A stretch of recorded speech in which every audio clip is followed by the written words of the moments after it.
1. Hey everyone, welcome to Powering Through Adversity, a series where we talk about how you can overcome adversity in the COVID-19 world. If you've been laid off or are feeling unsure about your financial situation, we want you to know you are not alone and we want to help. I'm Sam Kwong, aka Sammy K. And I'm Matt Diamond, aka Matty D. And we are both reformed CPAs turned veteran recruiters inspired to support our global community that have been economically impacted by COVID-19 and its aftermath. We hope you enjoy the show. 2, 1.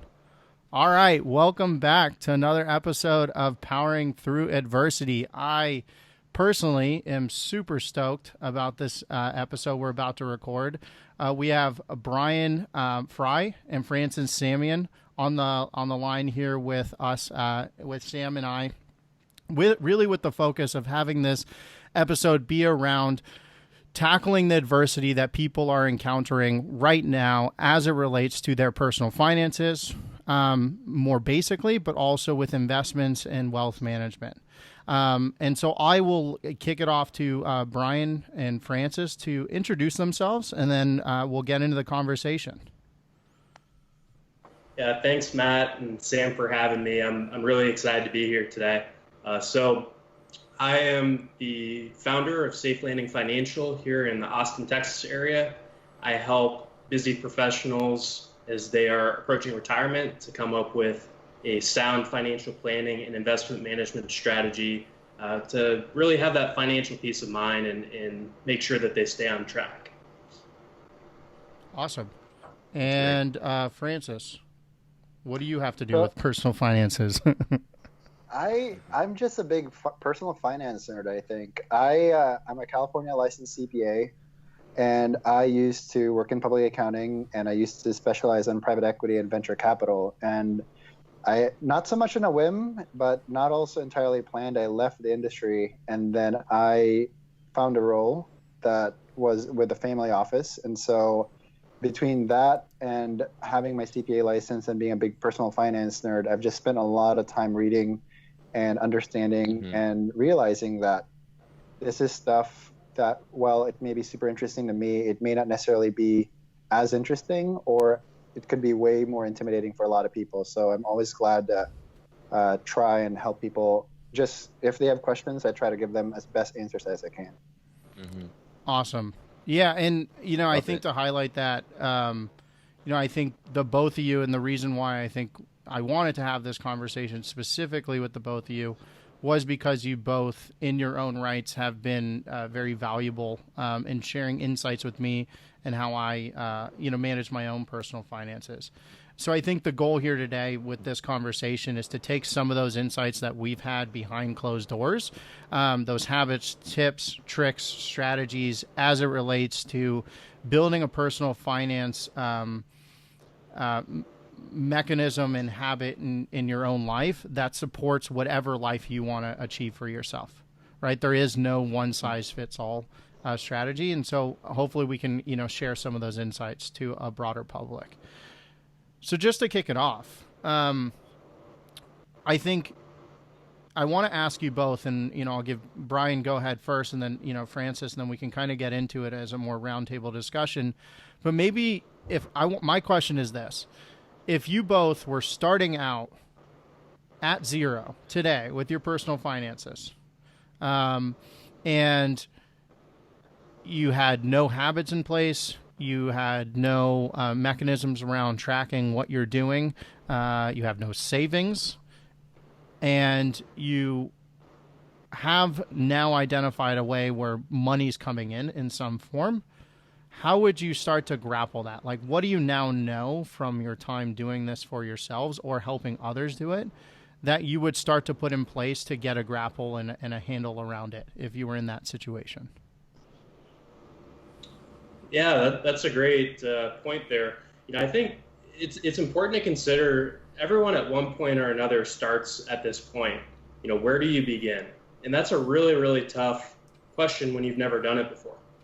So before jumping into investments and what's the best place to invest, of course, you really want to get a good, sound strategy on your overall financial situation. So that all starts with evaluating your budget, your debt. And if you don't have an idea of what your budget is, that's okay. There's no shame in that either. So, I think really what a good way to start would be to, look at your last couple statements for your banks or your credit cards, see what that looks like. And, just try and have that philosophy that you're not going to spend more than what you earn. And of course, you want to see that build over time. Ideally, you don't want your credit card interest to build up. So ideally, you're paying that on a monthly basis. But, make sure that you're taking care of business and controlling what you can with your budget first. The next thing I'd evaluate would be making sure that you have that emergency fund set up. Because, especially in this time right now with the coronavirus, there's a lot of people that do not have that saved up and unfortunately are impacted because of the furloughs and the layoffs. So none of us really know when these things are going to happen. These events are going to happen, whether it's a pandemic like what we have with coronavirus, or whether it's something more, related in your life, an emergency with your home or your health or something else that comes up. So controlling those things to start off. And from an emergency fund standpoint, what I would recommend is for the people I work with, I recommend building to at least 3 months of your monthly spending. So once you have an idea of what your budget is, then, take that number, multiply it times 3. That's the least amount that you should have in your emergency fund. And there's a lot of different ways to do that, but that would be the absolute minimum. And then after you get to that point, think about, if you're saving for retirement or other things, before putting into investments or certain retirement goals, consider your current career path and do you have a job where you're impacted by something like the coronavirus or something else? Is there the possibility that you could be out of work? If so, you may need to take that emergency fund and really try and make it more about 6 months. So, starting with your budget, then your emergency fund, and once you have those two things under control, then you can start to focus on the finances. Mm-hmm. Awesome. Mm-hmm. Francis, Awesome. what are your thoughts on that? I think that Brian has taken really like the better ones of like the low-hanging fruit if I were to start over from like zero again. That said, I think what I'll say will probably be building off of that, which is that to his point, and I truly believe this, probably the foundation for everything when it comes to personal finances is really a good savings habit. I think that nothing else is possible. Like, I think that, there's so many discussions about like how you can have a better portfolio, do this, do that. But I think it all goes back to, do you have a good savings habit built in place? And I think that if nothing else, that's probably the one thing I would say that can basically, I truly believe can make up for a lot of other shortcomings. I think that, if you have a good savings habit, to Brian's point again, I like to call it a war chest, but it's basically the emergency fund. It can get you that war chest. It can make up for poor portfolio performance. It's financial breathing room. And this is the one thing that I like to tell people because I think that it gets their interest when I say it. I like to think of it as time travel. I like to think of a good savings habit as time travel where you're essentially squirreling some money away today, ideally when things are a little bit better, potentially for a situation like, say, later down the road, because the future is unknown. There's way too many things, even right now as we speak, that we still don't know quite yet. So I think that that's really the most fundamental habit that anybody could pick up. And it starts with really being honest with yourself, checking to see, you may not want to look at it, but really checking to see what things are coming in and what things are going out. And it's not a time to sort of lay judgment or shame on yourself. It's really just trying to see where things are. And probably the second thing I would add on to that is that there's absolutely no excuse, I think, for missed payment or anything that can be automated. I think that right now, with all the features that apps and websites and just all sorts of institutions are throwing our way, you can automate every single credit card payment. So quite honestly, the idea of like missing a credit card bill shouldn't even have to come up as an option. Even if it's setting it to the minimum payment, you're still better off paying the minimum and not getting dinged as a late payer, because then that can have other repercussions for you. That may not be as immediate, but it can definitely come back to bite you later on. So I think automation, having a good, savings habit can make up for a lot. And it's like those two things I would definitely like try to hone in on people if they're especially starting out. Mm-hmm. Mm-hmm. And I want to jump in here. So Sam here. So I think there's so many valuable points between you and Brian here, Francis, and I wanted to go even more granular. I think when I look at the four of us, we've got, CFA and 3 CPAs here, right? So granular into the numbers. I think I'm looking at an unemployment population, at least in the U.S., it's at least in April, it was 16.8 million and increasing currently into May. Mm-hmm. And so taking that savings advice that you actually mentioned, Francis, and again, Brian and Francis, you can go after again here. When it comes to 2 to 3 habits that you can actually talk to someone that has recently been laid off or they're unemployed, right? And let's talk in 3 different categories. There's people that are single, there's people that are in relationships, there's families, right? Mm-hmm. What are your best 2 to 3 habits or practices that you could offer someone like that? Sure, and I'm starting this one. Yeah, go ahead. Please. Go ahead. Yeah.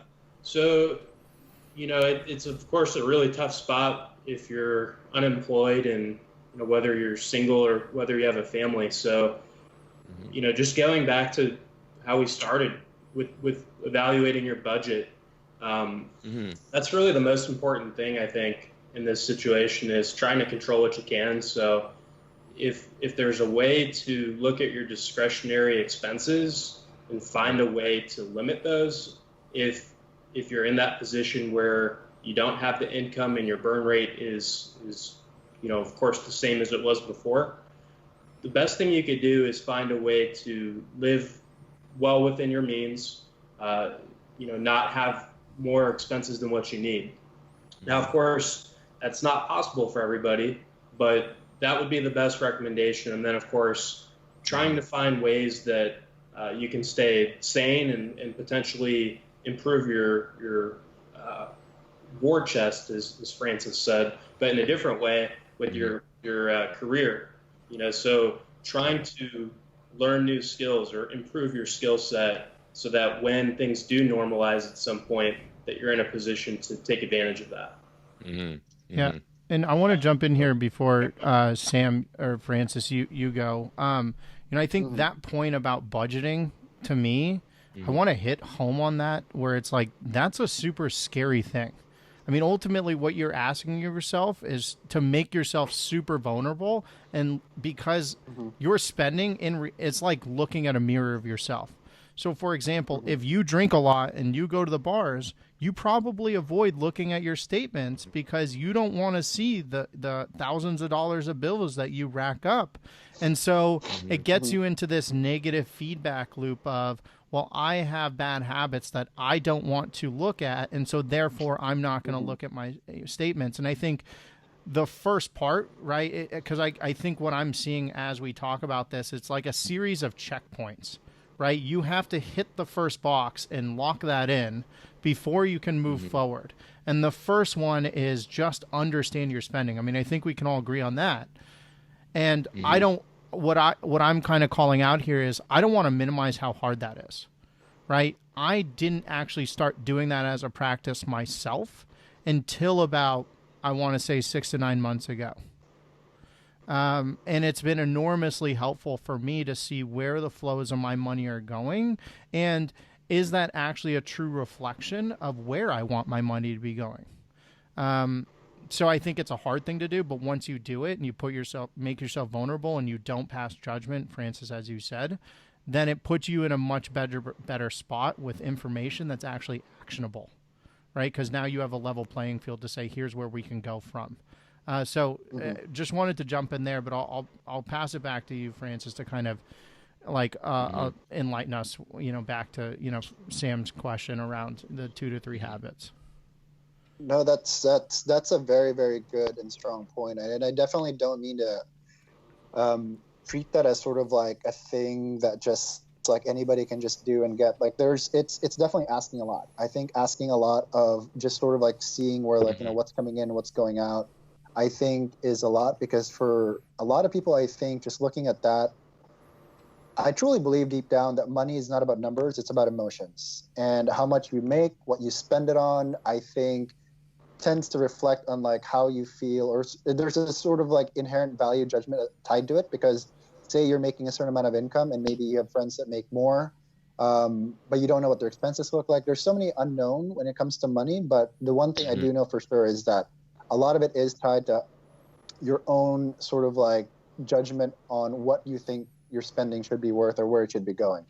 That said, in terms of like actionable items that came to mind as soon as you brought it up for, say, somebody who's single with a partner or family, these are definitely more broad strokes, but I think it could apply to all three groups. Would be number one, it kind of goes back to what I mentioned earlier about automation. Right. Go and visit all the loans that you make, any type of like debt or loan payments that you make. I would highly recommend you switch all those to the minimum payment as of right now, or like yesterday, a week ago, whenever news hit that your income may very well change, because I think it goes back to you want to really conserve cash. Paying a bit of interest is not sort of the goal right now, where you're like thinking I'm gonna end up paying some more in interest. The reality is that you're far better off conserving that cash right now if you're already not sure how things are going to go, or if your income, your job may very well be a little bit on the brink. So that's one item. You can definitely go and switch all those, drop the minimum payment, conserve your cash. The other one I would say is also start a conversation, which sort of goes back to like that earlier point about like looking at like your numbers. Starting a conversation with whoever you happen to owe money to when it goes back to debt, like whether it's the mortgage, the car payment, the credit card payment, like get in front of it. And again, it's not a small thing to get in front of something and say, because it's admitting, hey, I can't make you that payment, or right now I'm struggling. It's asking a lot for sure. Switching down to minimum payments, getting into a conversation. And the other thing I would say is also, if you have any 0% credit card offers, I would actually recommend you probably take those offers up while they're still around, because they typically go on for 12 to 15 months. And that's another way that you can definitely stretch your spending. Like, not that anybody's like out there right now spending a lot of money, but it is a way for sure to conserve your cash. And again, you can make those minimum payments, just really stretching out like whatever cash you've been able to save up, in your war chest.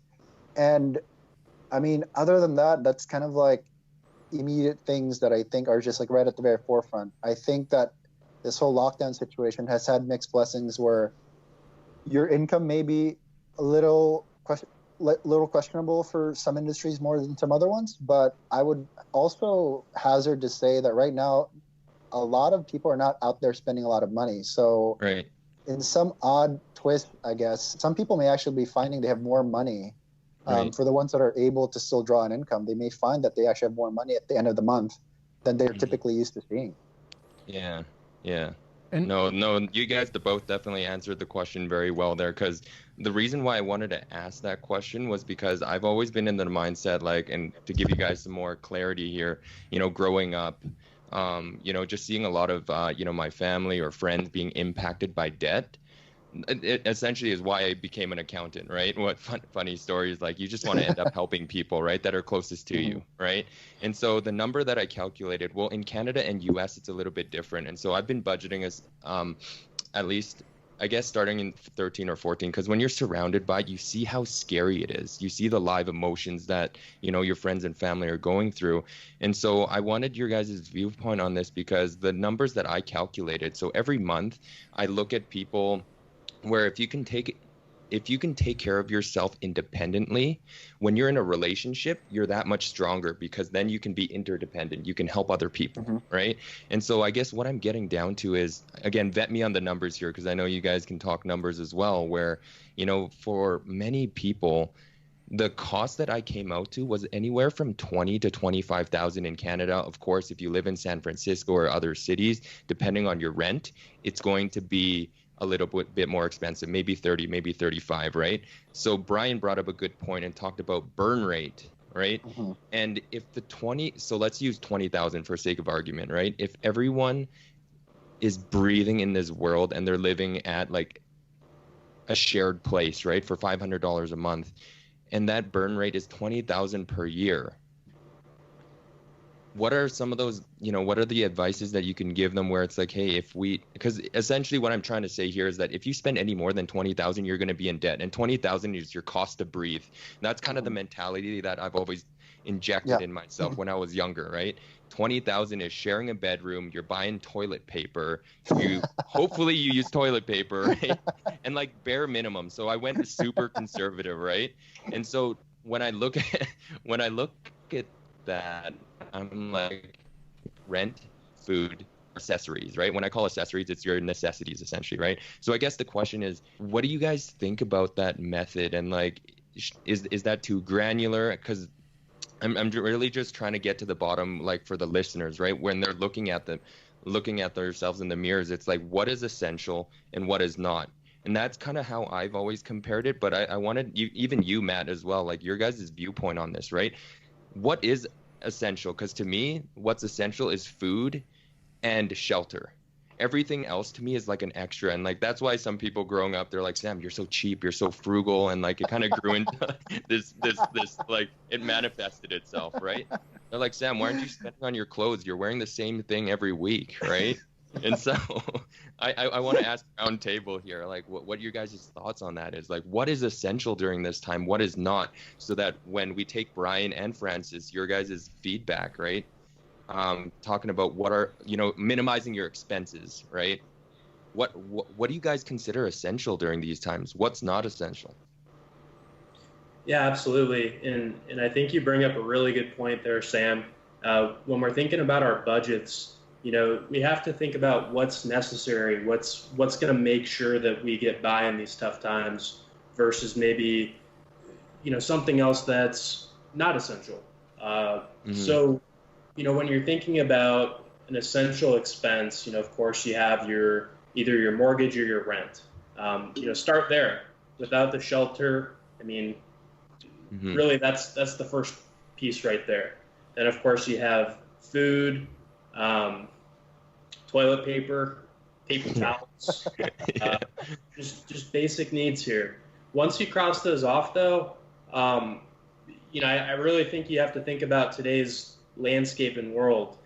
When we're thinking about internet or utilities or things like that, I mean, you can't really perform job functionality or stay connected, which I guess makes you more sane in these times, arguably. So, those things I would also add to the essential list.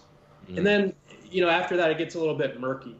Right. So, when you're thinking about things that can, maybe give you more peace of mind or more sane, I got a new computer right before all this and just got an Xbox. And I'm thinking, like, in my mind, I don't need those things. But it's not essential, Brian?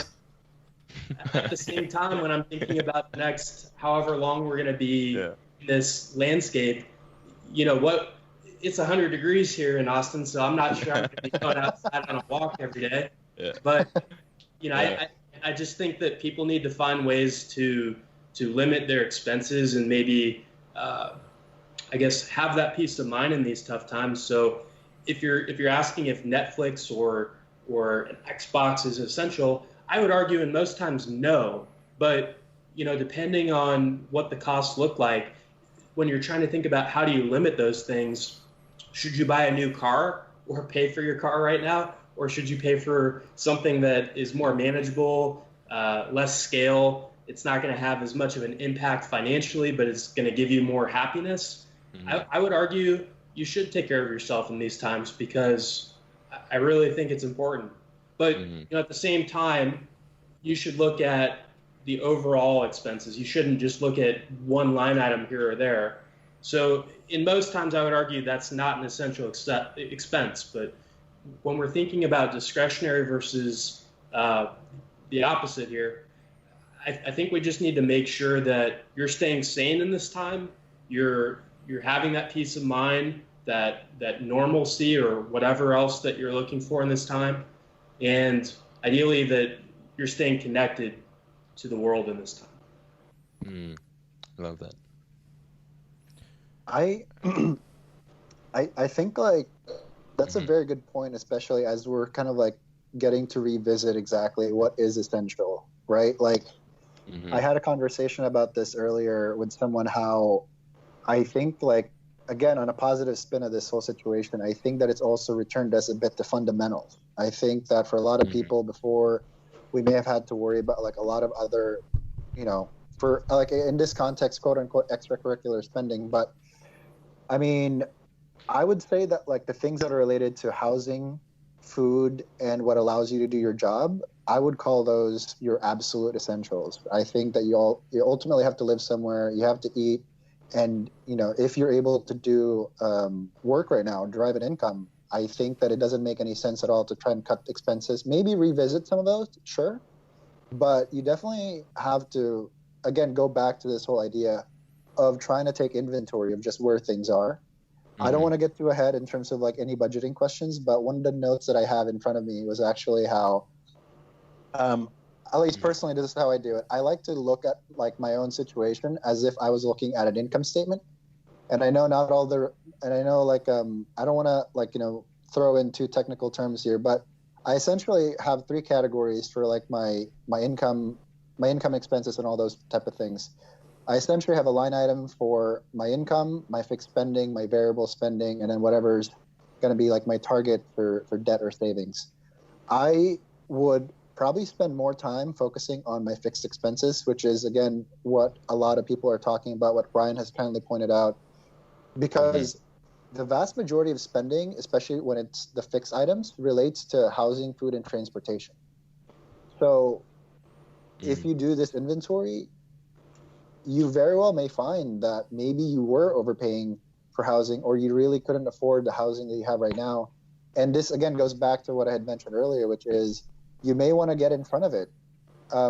I've actually consulted some people about this, which is that if you think about how right now, and I don't know if it's the same case in Texas, but I know like in California, apparently they passed a moratorium on evictions for 60 days. So, but here's the thing that I actually told them about that is that you have to try and like look at it almost from the landlord's perspective. Right now, if you can't pay rent, if like you were to just like, hey, not pay rent and then just like kindly move out, they wouldn't be even able to move somebody in because there's nobody that's showing properties. Nobody's able to really go and like, check out. So if you think about it from that perspective, you really have a bit of an upper hand here with your landlords. If you find yourself in that situation where your income has been affected, to go to them and really, again, bit of a big ask, but to really level with them and say, hey, look, I've been affected because of this. Can we work something out? Because while they may not be saying it, the reality is they can't move somebody in within 2 weeks after you moved out, presuming you were to move out, in like a week. So that's just like, again, taking inventory of the situation. And I guess on that note, right, to actually put a number to it, because of the fixed expenses, rent or mortgage is by far the biggest. It's a lion's share of the spending that we have on a monthly basis. What would you both say is kind of the target percent of the amount of income you're bringing in on a monthly basis that your rent or mortgage payment should be? Because I've heard different numbers, right? And this is kind of a number where it's like if you can get your rent to X amount or your mortgage to X amount of the income you're bringing in, you're creating an optimal situation where you can start to save, right? And then you can take those savings and invest later, right? But we're not there yet. So what would you say that percentage would be if you had to put a number to it or a range of percentage? Go ahead. Sure, Brian. Matt. And I think when you're thinking about that conversation, it's kind of loaded because I work with clients all over the country. So, of course, dealing with someone in California or New York is going to be a different conversation than here in Texas. But, ideally, it's below 25% of your total income. But when you're thinking about that number and what that looks like, I think it's important to consider, is your budget in good order? if you're looking to buy or rent, comparing what your mortgage would be versus your monthly payments. So there's a lot of different ways that you can go about that, but ideally the lower it is out of your total budget, the better off your personal finance situation is going to be. Is there, so I totally get that, right? And in California, I think it's actually hard to find someone that's paying 25% of their income or less, right? On the converse side, on the upper end, like at what point, if your rent is or mortgage is X percent of your income, that we're now in like a no-go land, right? This is like not good scenario. Is that, like, I guess what I'm saying is like, I know people that, because they justify it where they're like, you know what? I want to maintain, I'm moving to the San Francisco Bay Area, which is the most expensive market in the country. And I want to maintain, the space that I had when I'm, lived in Kansas. And so I'm going to pay $5,000 a month, yet I'm bringing in $6,000 a month. Right, I'm not going to do the exact numbers, but what is that? I mean, 5, 6. That's like close to 80% of. And there are definitely people in San Francisco Bay Area that do that. And then when you pile on the expenses of transportation and food and all that stuff, and then you go to the bar once a week or whatever it is with your friends, you are now in a situation where you're easily going to put yourself into debt, right? So what's that no-go percentage where it's like if you're above X amount, like is that 40%? Is it more? Where it's like, okay, now we need to reevaluate rent or see if there's other options out there or start to talk to our landlord about negotiating like Francis said. Sure. And, I think this is probably where I differ as a financial planner because I know there's a lot of resources out there and probably some very good numbers that would say don't go past this level. I'm one of those people that, I don't think that you can really identify a situation based off of, some online resource. It's more of what's your level of financial stress? And that really starts by starting with the financial plan and really identifying one's financial situation. So, of course, there's some good guidelines out there. Maybe they would say 40% or 35%, whatever that may be. And of course, in San Francisco or California, it's going to be a lot different than here in Texas. But, I would just try and identify what's that pain point? What's your budget look like? And once you can identify what your budget looks like, ideally, you want to have a situation where you're bringing in more than what you're spending so that you can save for your financial goals and save for retirement. So, if you can't do those things, you're not going to be able to better your financial life down the road. So when you're thinking about what's the right number or don't go past this point, where do you have that financial stress if you're not able to save up to this level? That's what I would ask that question and go back to you on that. And so that goes back to your point about looking at the whole picture and never digging down into one specific line item and letting that drive the whole decision making. That's how I would approach it. I'm sure other people may have a different philosophy, but I don't like to try when I'm evaluating someone's budget, individual line items if it brings them a higher level of happiness. So I would identify what do things look like before we start working together. And then, of course, if something's completely out of whack, they're not able to live within their means, then you need to go into the more granular okay, maybe you need to save more, maybe not go out to the bars or not do this or that. But, until you identify that pain point or where that level is, I'm just not one of those people that thinks you have to go line by line on your budget. What are your thoughts, Francis? I think you found the two people that are actually like very, very aligned in like that type of thinking. I actually had it in my notes. I'm just like, my budget is like there. I actually had it in my notes. No joke. That says, while it can be useful and informative, you do not need a budget detailing every single item. I actually had that in my notes for this call. So, I mean, for someone Brian, that has no process folks. around, right? For someone that has no process around their finances, and you're telling me you don't have a budget, right? Like, or you have something in lieu of a budget, like what do you suggest for someone that has no habits or strategies in place? How do they, outside of looking at their statements and saying, okay, now I know what I'm spending my money on, what next? How do they put that stuff in place? How do they control it?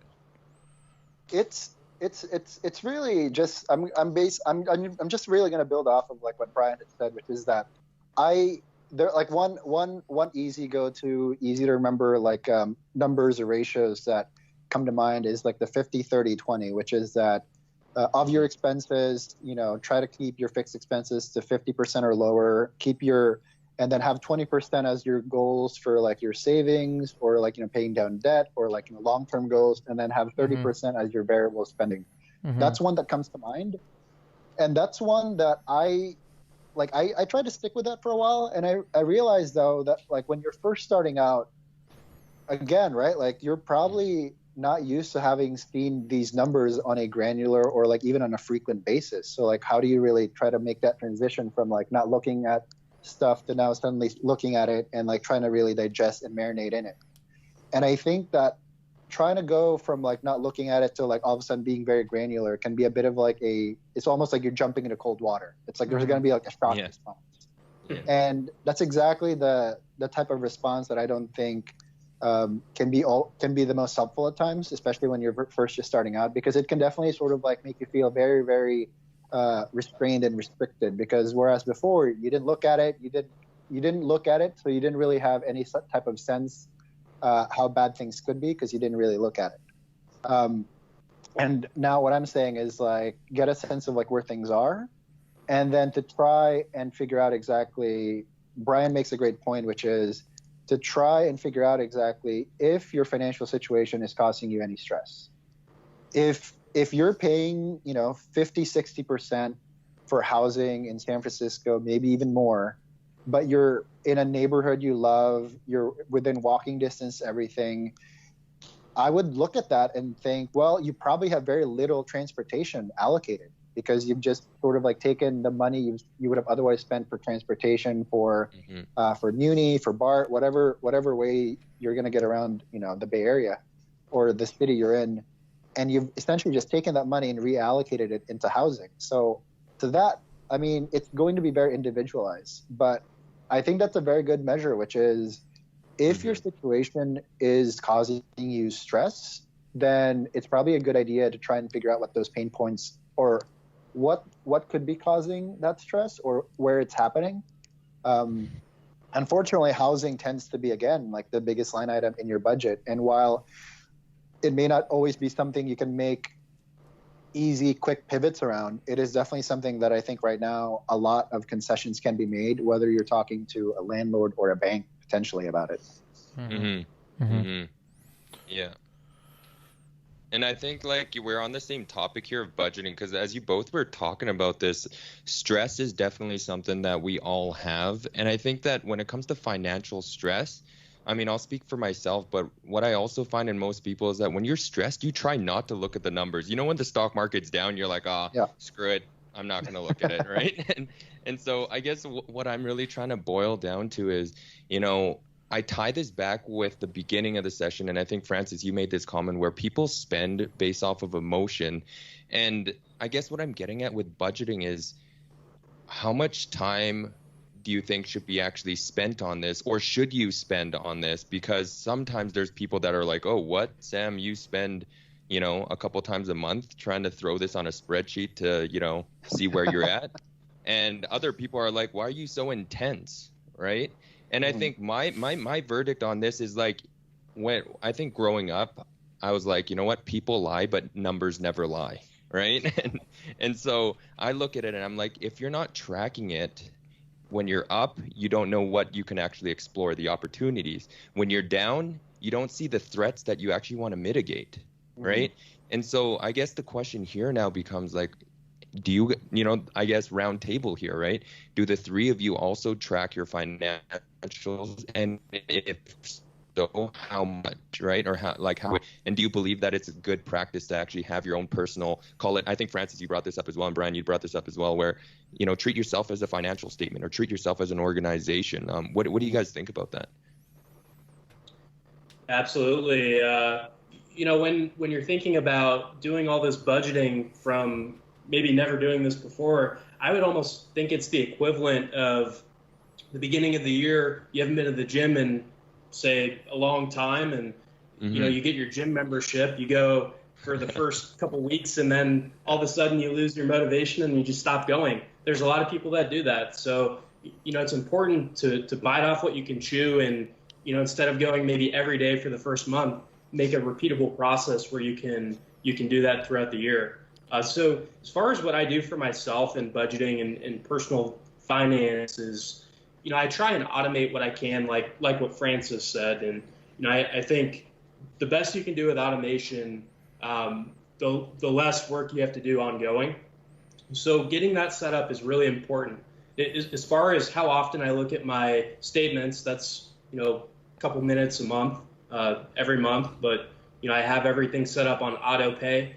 Thankfully, with credit cards, you have a certain window of time where you can dispute charges. And, you really do want to check that, because there's been times where I've caught charges on there that were not mine and was able to get my money back. Thank you, Chase.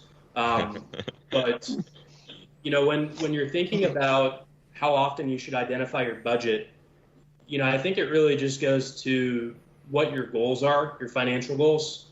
If you're just worried about making sure that the numbers are going up over time, I mean, really, you don't have to do a whole lot. You just want to make sure, and when you look at your statements, are the numbers going up?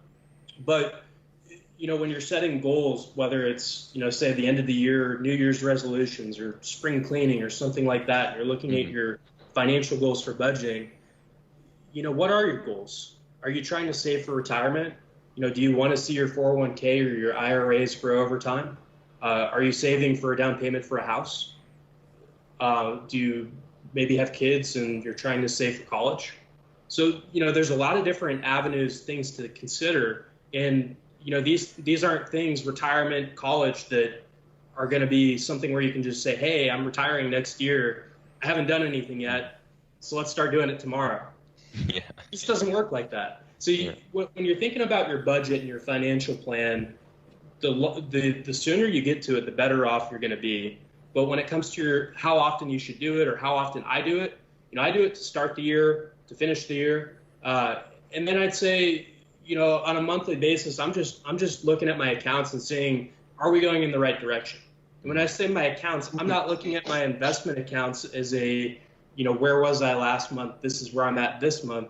I'm looking at my asset allocation and making sure that's still on track with my goals. I'm not trying to identify, is the market up or down every day or every month, because we don't have any control on that. So instead of wasting, energy on things you can't control, focus on your savings and your budget and things you can control. And then, when it comes to the market, that'll take care of itself over time. Love that, Brian. Francis?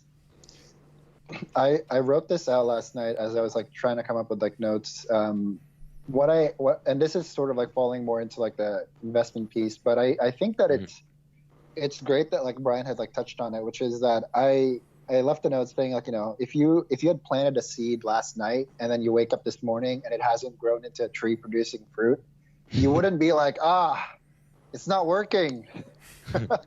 You wouldn't tear the seed out just because you spent a day, letting it do its work. It's some things, unfortunately, you have to give it time for it to do the work.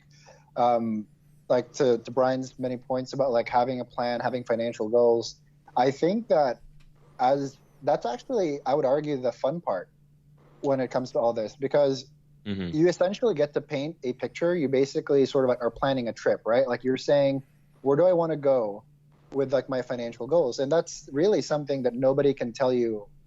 Nobody can, I don't believe if I spend time with somebody that I could tell them what their financial goals should be. That's something that they should be able to come up with themselves. And the thing that I can do to help them is, how are we going to get there? So I can't tell you where to go on vacation, but I can tell you, or I can ask you, do you want to get there by plane, by boat, by car? Those are kind of more the how questions, but the what and the where, that's entirely up to you. And I think sometimes it's a lot easier for people to just sort of just go with the motions and not really think about all that stuff, because sometimes thinking about it can be also tough because, again, it goes back to this idea of just like money, I think, is more about emotions than it is really just like the straight, ones and zeros. Like that's kind of it. It's some of these things definitely need time to work, but control the things you can, especially the ones you can control today. And that's why a lot of articles and a lot of the discussion so far has been about expenses, because those for sure, like you can pretty much bet that the mortgage and rent is going to be due the first of the month. But your income, your investment income, a lot of things may or may not show up as you want it to, or you can't control them as well as like your expenses. That's really, kind of like what falls into like your locus of control there. Love that. Yeah, and I'll jump in here and kind of give my 2 cents because you asked me to, Sam. I think the biggest thing that I want to call out that I really like to do is the concept of paying yourself first, right? Yes, we have all of our expenses. We have rent. We have to put food on the table. But, like, you are an equal priority. And I don't care if it's $5 a month. It could be $2 a month. Start somewhere. And, going along the lines of, the automations, Brian, that you set up, right? One of those automations is, sure, make sure that you're paying the minimum credit card balances every month so it's not dinging your credit, or even more importantly, probably actually paying, the statement balance, right? Assuming you can actually make the cash flow work for that. That's kind of a separate point. But the other automation that I've put in place is making sure that on a monthly basis, I'm actually paying myself first within a reasonable threshold of what I'm actually bringing in. And that started out very small from when I started out in my career and I wasn't saving very much. I think it was like $25 a week or maybe even less. And now I've worked it in where it's a couple $100s a week, so no matter what, I'm paying myself, like $1,000, maybe a little bit more, no matter what to myself, right? There might be other lump sum payments if I have a good month or some sort of windfall, right, that I wasn't expected, whatever, right? I have an investment that does well. But I think that's the biggest thing is, you are an equal priority to everything else, and you should find a way in automation that you're not even thinking about where you are putting some money in. And the way I've structured it to go a step further is I set up an account that's in a savings account, and I mentally associate that account with only money goes in. Money will never go out unless it's literally a life and death situation. Right? Which, of course, at that point, like, you got to pull from it. But it's an in account. It's not an in and out account, right? And so no matter what, like, I look at that count, and as long as that count's growing, then things are growing. To go back to, like, I don't need a budget. I just need to look to that account and see, oh, it's going up, right? Like, at the beginning of the year, it was this amount, and now at the end of the year, it's like this amount, and I can see the progress. And it's cool because I can pat myself on the back for, like, taking care of myself. So that's kind of my only comment to everything else everybody else has said that I think is kind of worth calling out. I mean, I don't know if you guys have any comments to that. No, I love it. I think the three of your answers, because I was actually just listening for the last 10, 15 minutes. I don't know if you guys seen the movie Shawshank Redemption where Andrew Dupree just goes in. You guys give me hope, honestly, where it's like, because I thought I was the only one doing this, right? And I guess we're all just in the back just using, that pickaxe, right, to pick at the wall. Yeah. But I think I wanted to ask this question too, because I do feel that it's so important because, again, tying it back to what I said earlier, the way I look at debt is that if you monitor things, even if you're going downhill, you catch yourself and you're like, oh shit, that's not the direction I want to go. What can I do to mitigate or minimize that, right? And I think that's where, you guys really capitalize on that. So I think when it comes to the budgeting, the budgeting section per se, I do want to thank you guys all because it just, sometimes you have these thoughts in your head, but it's like you want that validation as well to make sure that, hey, you know what, this is, the technique. So definitely a lot of hope there. I'll add one more thing to the budgeting, which is that budgeting isn't just sort of like the things you can't do. It's also the things that you can, right? Like the way that I budget, I don't have a super detailed budget, but the way that I like to budget is I just tell myself basically like how much I can reasonably spend each week. but I don't tell myself what I can spend it on. It's sort like of on like discretionary. This is whatever I can throw it in the wind if I want that. to. Yeah, But this is like, Francis's like freedom fund. like it's sort of like that's kind of like what I call like my variable spending, which is that after I take everything out in terms of like my fixed expenses, and to like Matt's point, right, like that whole concept of like paying yourself first, like after I take out like that chunk that I've designated as my pay yourself first amount after my fixed expenses, whatever's left really, right, like if you think about it, at least that's the way I like to think about it. I probably picked it up from like Richard Branson. He talked about when he had started Virgin Airlines. And if you think about how he started that, he was a like record label. They were like a music company, and then they were going to go into the airline industry. Yeah. How do you convince your board of directors, hey, I know we've been making music, but we're going to go into airlines? And like, I mean, like the article was like fantastic, but essentially the takeaway was he told them the maximum loss. He told them, like, here's the most that we could lose if we try to pursue this venture. I've set it up in a way where the most that we could lose is 2 quarters of income. So that's 6 months. And if that's the price we pay to try this out, well, I think that we can afford that to try and explore that idea. And that's like something where, again, if you take care of the downside, if you take care of like the big things, if you take care of like your savings goal and your fixed expenses, if you think about it that way, budgeting can be fun because that just means you can spend it however you want to do it. Whatever's left, like, right? Yeah.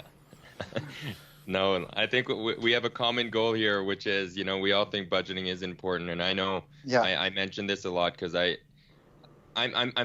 stand very strong on that. If you don't budget, you're going to get yourself into shit. And I know I'm, you know, taking a really, you know, firm stance on this because I've just seen so much of it happen, which is, again, why I went into the accounting route in the beginning. And I think, you know, even on a month to month, I think even my suggestion here is that if you're spending 15 minutes literally just to punch in this month, I spent this amount, and this month I made this amount. Am I in the black or am I in the red? Right? And I think I'm just like, you know, trying to, you know, simplify it into the most simplistic terms, right? And if it's in the red, then let's seek for help, right? Or let's try to reach out to people. So, no, I think that one's good. Matt, we kind of jumped into investments. Yeah. You want to kick that section off as well? Yeah. So we talked around investments. You guys referenced it a little bit, and stuff that I thought was really interesting, which is more the mental aspect of investing and less the mechanical execution of it. But I want to start here, right? And again, go back to our analogy of needing to check boxes.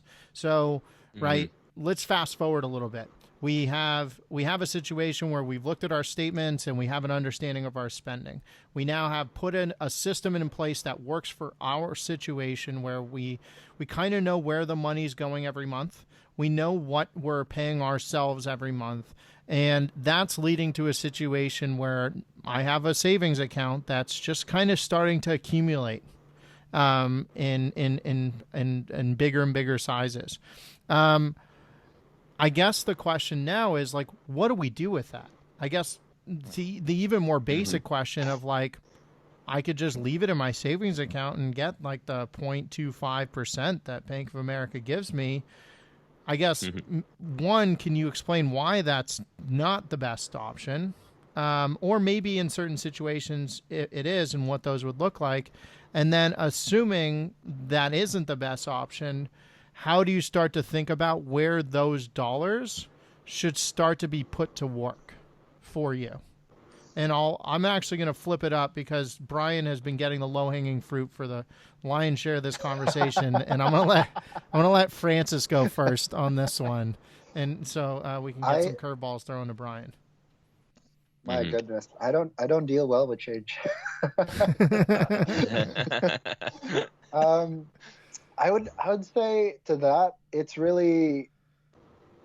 like, to me, the way that I've like approached this question has actually been more focused on timeline. I think part of that has been like my own learning, my own reading, and we've probably heard we've all probably heard the phrase, you know, like Warren Buffett's 2 rules for, like, you know, when it comes to money. Number 1, don't lose money. Number 2, you know, don't forget rule number 1.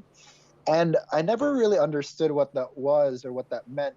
I guess like up until, you know, like not super long ago, which is to be able to reach, your goals 10 years from now, you have to be able to make it a year from now. Like, you can't forgo while we're always talking about the long term, I think that we also have to focus on the short term, because you need the short term to make it to the long term. When it comes to having a bit of cash sitting there, I think it goes back again to like having like that emergency fund, that war chest, really looking at like your burn rate, and really looking at just the reality of your situation. Again, big ask, which is to say, you have cash that's sitting there.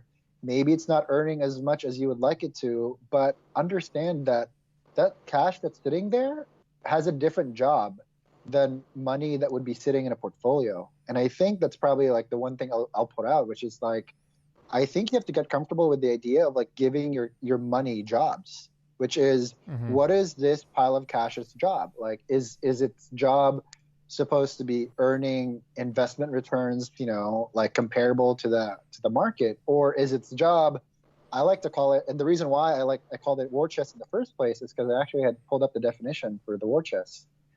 Let's see here. The Oxford definition of war chest is a reserve of funds used for fighting a war. And I'd like to point out that in my analogy, or my thing here, the war is you against unexpected losses. So like that's the goal of this war chest, which is to protect you against unexpected losses, which is job loss, divorce, an accident, something really truly life and death. Once you have that, I think you can sort of like think a little bit more long term. And that's sort of like, again, it goes back to this whole idea of like savings habit, automation, having that emergency fund. And then once you have that all set up, then you can definitely go more into like, how do you approach like investing? And even then, I would actually even toss in that paying down debt is part of investing also, because debt's typically not charging you 0.5% either. So if you have some debt, you may very well get a guaranteed rate of return by paying it down. Yeah, you bring up some really good points there, Francis, and you're right. It is a lot easier to go first with the low-hanging fruit. But when I'm thinking about this, I would reiterate, it definitely starts with your budget and building that emergency fund, like you said. And the last thing you want to have to do is pull out from investments at the worst time possible when the market's down, say 20 or 30% like it was in March. Not only are you needing that money at that time, but let's say you put in $10,000 and that's $7,000 and you need 10, well, you're not going to be a very happy camper. So, the last thing you want to have to do is liquidate your investments at the worst time and be faced in that position. So having that emergency fund is really essential to get started. And then, like you said, with kind of locking in that rate of return in a way, taking care of your debt, there's good debt and bad debt when I'm thinking about debt. So, when I'm thinking about what's good debt, that would be something like maybe your mortgage. Obviously debt's never good, but, when you're thinking about something that is within your budget that may be locked in at a rates now these days are about 3.5%. Last time I saw, hopefully they haven't changed too much. But when we're thinking about what's that comparing to, well, if we're looking at a historical rate of return from the investment markets, we're looking at maybe 10%. And then, the rates of return I use when I'm building my financial plans and guiding people for their investments, I use JP Morgan's long-term rates of return. And even for their more aggressive, diversified allocations, they're very conservative in their outlook. So they're only projecting 7.5% rate of return for a 10+ year, amount of time. So when we're thinking about what's a good amount of interest of whether I should be investing or whether I should be paying off debt, and I would say anything that's under 4% is probably okay. So when we're thinking about your mortgage, maybe your car payments, things like that. When we're thinking about credit cards, though, and you're looking at maybe 12%, 15%, 20%, depending on what kind of rates you have, that's never good debt. So when you're thinking about should you pay into the savings for investment accounts, save there, in JP Morgan saying you're only going to get about a 7.5% rate of return versus paying off your debt at what's accumulating at, say, 15%, it's never going to make sense for you to invest there before paying off your debt. So checking off the boxes and controlling what you can there first before you do anything is really, really important. And then once you do cross off all those things, like what you were saying, Sam, and you're at that point where you feel like you can invest, evaluating, what's your goals, what's your financial goals. There's certain things that you can do that can build your savings or save for your financial goals more aggressively and intentionally, such as investing in 401ks or investing in IRAs, or I'm not sure if Canada has this, but if you have a high deductible health plan here in America, we have HSAs, which you get the ability to save triple tax efficiently, which is just incredible, and not enough people take advantage of it. So there's lots of different ways that you can save and save appropriately, but check off those things that you can control first before deciding if you can invest. And then once you do check off those boxes, consider what's the most appropriate way to move forward. If you have a company match with your 401k, that's going to be save at least until that point before you consider something else. But if you have an HSA available to you, that's always going to be a very, very important consideration, because that's just, you're never going to get a triple tax efficient way to invest like that. So take advantage of what's available on the table, and then look at your financial situation and determine where's the best ways to invest after that. You guys added a lot of clarity to the investment section, because I'm getting a little personal here, because I like to be even more specific and granular, right? Where growing up, I started with a lot of blue collared part-time jobs, just the kind of situation that I was in, right? So like, regardless if it's dishwashing, janitorial services, whatever. So I never really looked at investment. I looked at investment as like a luxury, right? Where I'm like, because I think back then I was making like $5.50 an hour, $6 minimum wage, whatever it was in Canada. And I was like, when am I ever going to have money to invest? You work an 8-hour day and you're like, what the fuck? I only made $50. Like, how am I going to survive off of this? Right. The government takes half. Yeah. Well, like, I guess we get good healthcare. Well, public healthcare here. Stop right? showing so, like, off, Sam. One less thing to worry about. Right. But back then, I'm just kind of walking you guys through, because I have a question that I want to lay out at the end of this. Right. Where, I'm making $50 and I'm like, investing, what is that? I'm never going to get there. Right. And then, gradually, I always looked at my financial situation as I need to make enough to survive for food and shelter. That's basically it. Right. And then everything else is a luxury or a bonus. And I guess where I'm getting at with this is like, so, at the age of 14 or 15, you get into university or college, and, at that point, you're just like, okay, you make a little bit more, but then you have to start paying for college funds and invest and other, essential fees, right? So like, you still got to pay the living, but now you get a boatload of financial obligations if you're going into college. And in my mindset there, I was like, oh shoot, I can't invest yet. But where I'm getting at with this is like, I tried, because when you don't have money and you see other people making money through investment, you're like, how can I get a piece of this pie? It was what my thought was. And so I'm like, okay, I can get student loans. I think back then all student loans in Canada were interest free. And I'm like, thinking to myself, okay, yeah, there's some, you still have to pay it back, and then they'll tack on interest after you graduate. The Canadian government's smart that way. They're like, okay, we'll get you here. But going back to this story, I was like, okay, there's interest money here. So regardless what I want to do with it, I don't know yet, but why not take interest-free money, right? But then I think the biggest lesson that I learned was like, okay, I try to invest, and I'm going into like the stock market. Because when you think investment, you're like, stock market, yeah, let's go, right? And so I think, again, stupid me back then, I'm like in the back not paying attention to class, and I'm trading penny stocks, right? And then here you go with investment, and I'm like, okay, actually, you know what? It's like walking into a casino. The first time you always make money, right? I don't know what it is. It's just it's beginner's luck or whatever, right? But I go in on this penny stock. I take the student loans, and I think back then it was like 20 grand, and I'm like, okay, I split it up, and in 2 days, I think I made anywhere from 8 to 10 grand, right? But back then, think about the money when you're in college. Like $100 is a lot, right? But then the next thing you know, when it comes to investment, where then you tank 30, so I'm like net negative 20, right? And I think the biggest, I'm glad I learned those lessons, but as I mentioned before, why I'm sharing this is because I think, Matt, to answer your question finally now, through this whole like mental exercise of walking you through the story, I when it comes to investment, I think that you should first understand what your situation is.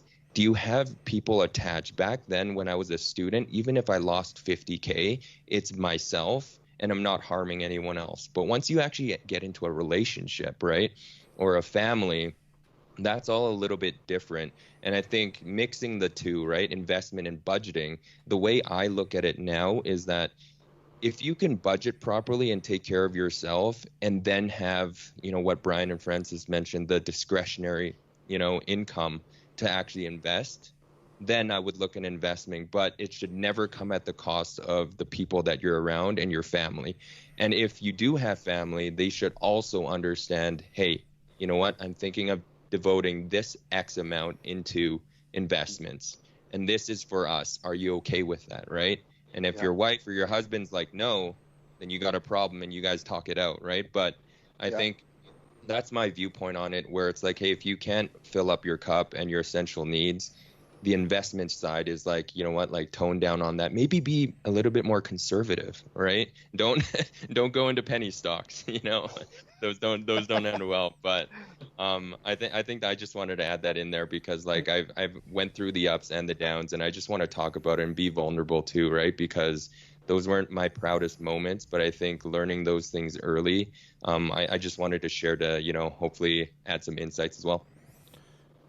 Yeah, and I mean, and thanks for sharing, Sam. I think on my end, I think to boil it down to like a couple like quick bullet points, for anyone listening to this, it's like you have to earn your right to get into the arena to take on more risky situations like investing, which is fine as long as you're approaching it from a long-term viewpoint. I mean, I know, Francis, you personally, when you're putting money in the markets, you're putting it in for like an unforeseen amount of time.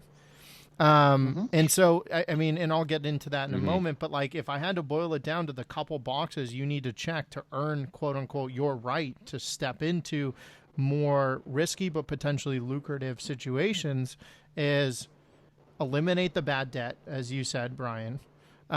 Get to a place where you have some understanding of where your spending is going, and you're paying yourself first, and you have some money going into kind of a savings account, and have that emergency fund in place, whatever that length of time needs to be. So if it's just you and you're single and you're not spending that much money, that could be maybe 3 months. If you have a family and children, or even, parents that you're dependent on, that might need to be 6 or even 9 months, if not more.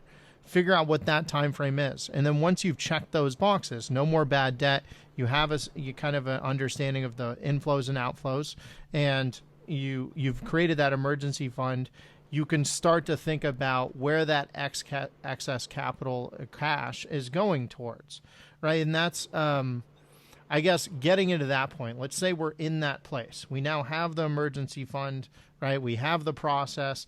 We're now finally in a place where we're fortunate enough to say, awesome, I can, quote unquote, invest.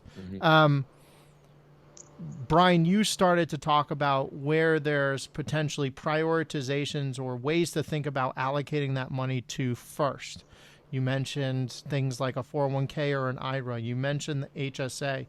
How do you both think about where that money is going to start to get allocated? Like, is the best option just open a brokerage account and put it into some stocks? Like, how do you guys think about like the prioritization of that once we're at that point?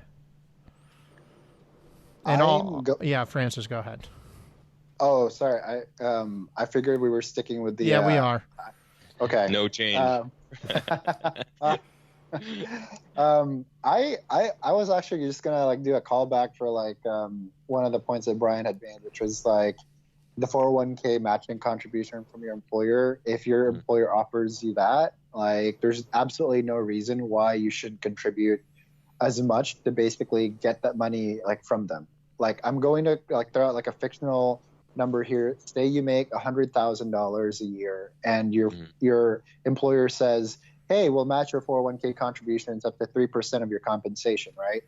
There is absolutely no difference between your employer saying, hey, we'll give you a $3,000 bonus if you do something for us versus a 3% matching contribution to your 401k. Like it's the same idea, but I think people, the way that they look at it, it's almost like a frame of reference, right? Like if you tell somebody, I'll give you a bonus if you do something, they're more likely to like, think about like how hard you hustle for a bonus versus like, hey, just save some money for future you and we'll toss in some money too. Like, I guess like it just doesn't sound as exciting. Yeah. It's so you're saying 401k matching ideally is prioritization number one. Even if there wasn't matching, is there a preference to putting it in a tax deferred account? Like that sort of like falls more into the realm of like however much you're making, right, in terms of income.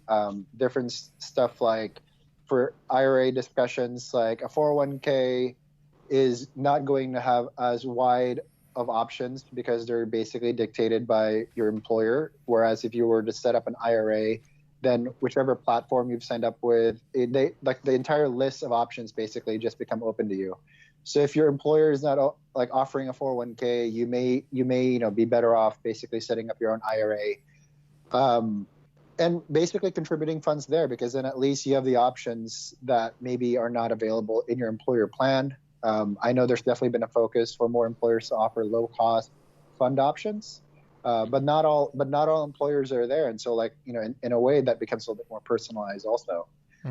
Again, second callback, Brian's point again about the HSA. If you have a high deductible health plan, I would highly recommend you max that sucker out. Like the annual limit, I believe for 2020 is $3,550. Whether your employer contributes a portion into that HSA account or they don't, I would still recommend you max it out, because it goes back to that triple tax benefit that he mentioned. And just to expand on that a bit, the triple tax benefit that he's described is you essentially get to put the money in pre-tax, and any investment earnings continue to grow tax deferred, and any withdrawals that you take out for medical expenses basically are tax free. And an HSA is not a use it or lose it situation where if I allocate X amount. Okay, got it. So yeah, it is not. Okay. Cool. So that makes sense. But I guess, can we all agree that if I had $25,000 and I could put half of that into tax deferred situations before putting it into a general brokerage, like an HSA, like a 401k, like an IRA, excluding all the situational differences of what would be the best among them, would you say that there's a preference there before you start to move just to opening a brokerage account and starting to allocate money outside of a tax deferred account? I'll end with this, which is that, and before I toss it over to Brian for his thoughts, which is, I think that given the amount of options that are typically available, and unfortunately I'm not as familiar with like the Canadian system, but I do know you guys have the RRSP, which is similar to a regular 401k, and then the TFSA, correct, which is sort of like a Roth IRA. I have a decent number of Canadian clients, so I see this like come up every now and then. So that's been my exposure there. I honestly think that unless your income is high enough, you should probably take advantage of all the government is willing to give you before you essentially access a brokerage 100%. Account. Again, there may very well be reasons why you'll get there earlier, but I wouldn't recommend trying to pursue a brokerage as like your first stop, is what I'm trying to say. Okay, got it. Brian, comments? Francis brought up some really good points there, so I want to touch on those, and then I'll give my opinion. So first off, with the 401k, he's exactly right when it comes to the amount of flexibility and freedom versus an IRA.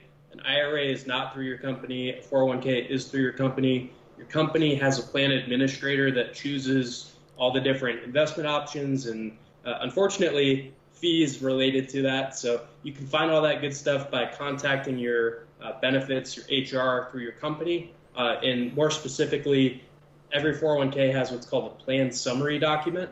And in that plan summary document, it should be about 30, 40 pages, depending on how your firm is structured. It's going to detail what kinds of expenses and fees are related to your 401k. And then, of course, you have the investment options expense ratios as well. Great point there, Francis. The other point I wanted to mention was with the HSA.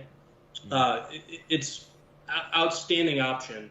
The $35.50 a year for an individual, and also double that if you're married and both qualified. So you can really take advantage of that triple tax savings, and that's really as good as it gets.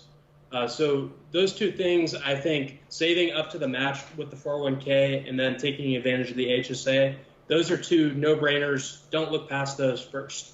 And then as far as, Matt, what you were saying, should we do tax deferred or should we do the brokerage account, standard individual, joint, or trust account? It's not a black and white answer here. It's one of those, you can ask any finance question and it can be spun into this, but it depends. There is no good way. You got me again. As a CPA, it's the one answer I get the most. It depends. All right. It depends. Anyway, go on. Right. That's the most common answer in finance. But when it comes to should somebody do this or shouldn't they, I think it really depends on their financial goals and their overall financial plan and in customizing that strategy based on their needs.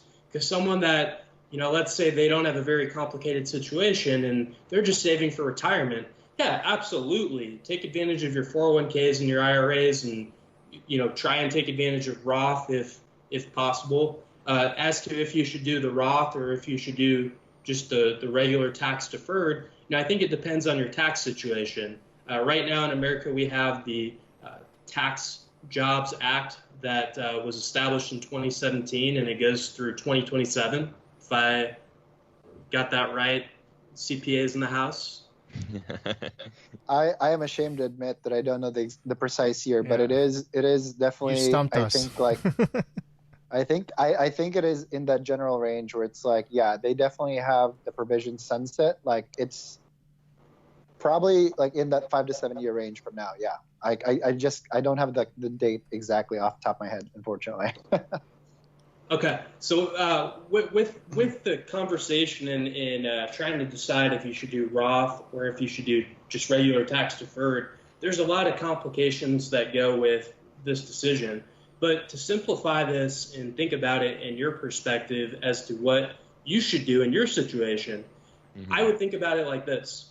Are your taxes higher today than what they're going to be in retirement? If they're going to be higher in retirement than what they are today, then it's going to make more sense to consider a Roth. If you're in a position where your taxes are going to be lower in retirement than they are today, then it's probably going to make more sense to consider the regular tax-deferred 401ks and IRAs. So that's as simple as you can get. Of course, there's a lot more complications as to which is more important for you, but that's a good starting point. Mm-hmm.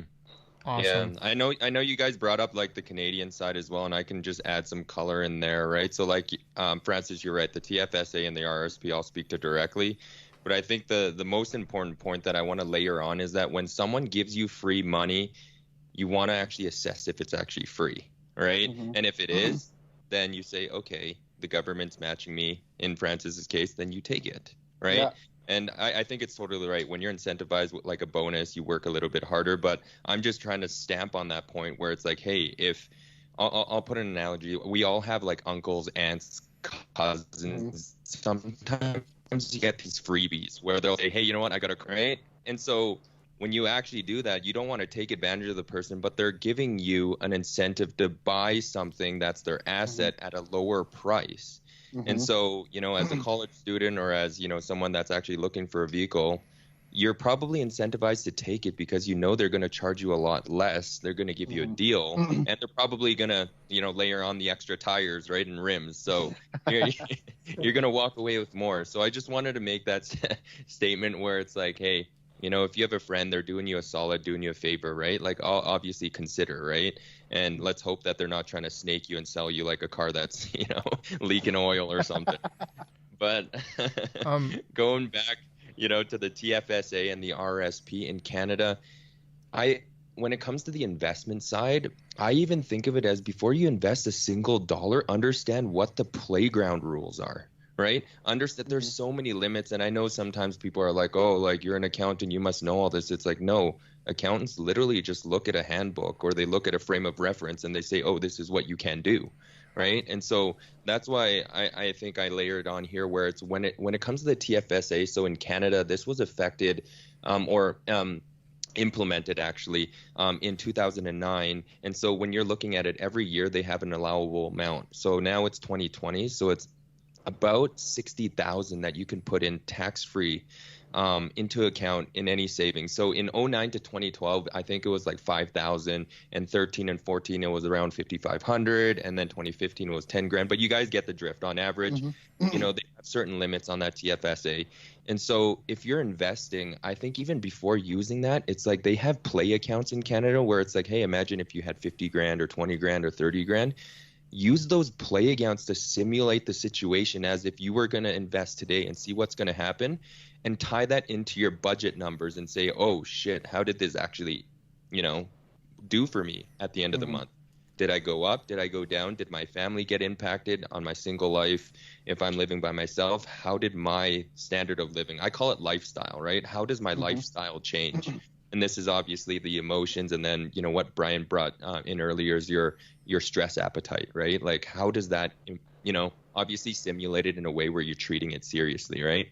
And then on the RSP side in Canada, very similar to what you guys have in the US, where I think if you're looking at it this way and you're like, hey, you know what, I'm not willing to invest in stocks, yada yada, or the market, an RSP account really is like, hey, do I have that?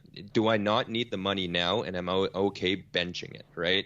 And if I'm benching it, at least in Canada, like I think I pulled it up while you guys were chatting. So the federal tax amount, right? If you're making over or between, I think the average income here is anywhere from 40 to 100K, let's say, right? That's 20% taxes that you're actually saving right now. And then when it comes to the Alberta, which is, so state tax, right? They call it provincial tax here. You're saving another 10%, right? And obviously that's gross, right? It's not the, the net percentages that you'll be saving depending on when you take it out, but it's a form of investment, right? So I think on the Canadian side, the RSP and the TFSA, I just want to say they're solid things to look into, but the real point I was really trying to make is like, look into creating a playground for yourself, a safe playground, to see how that impacts you. And I have a question. Thanks, Sam, for giving us the Canadian context, because I know we're all pretty much, it stops at the border for us. It's good. It's good knowledge. I'm definitely learning something here. Brian, you mentioned earlier, you said something about like, okay, great, it's going up, but I don't really care necessarily where the market or the value of the account is at this moment. What I do care about is asset allocation. Can you explain what asset allocation is and its, kind of sister term, synonym, diversification? Yeah, absolutely. Well, I think first, with what you were saying about tracking account balances and things like that, it's important to state, over a long period of time, investments have a tendency to rise. So I want to say like 8 or 9 years out of 10 is what we can expect from positive returns in America. But when we're thinking about that amount of success rate when it comes to the investments, if you look at your account every day, only about 51% of the days are positive. So depending on what day you look at, I mean, you're going to cause yourself a lot of undue stress by just looking at the accounts every day. So Right. I'm not saying don't look at your accounts, but if you look at your accounts less often, you will likely have less financial stress. And then when it comes to asset allocation and what that means, so that's really taking a look at the big picture. What amount goes into the market? What's in equity? You got your large cap U.S., mid cap, small cap. You have international, emerging markets, and then of course you got fixed income and cash and alternative investments as well. So if you look at all those different allocations and how it fits into your portfolio, that is your asset allocation. Got it. And so as you start to think about, and we don't need to go into this at a crazy extent, like why asset allocation is so important is because it reflects how much risk you're potentially taking on.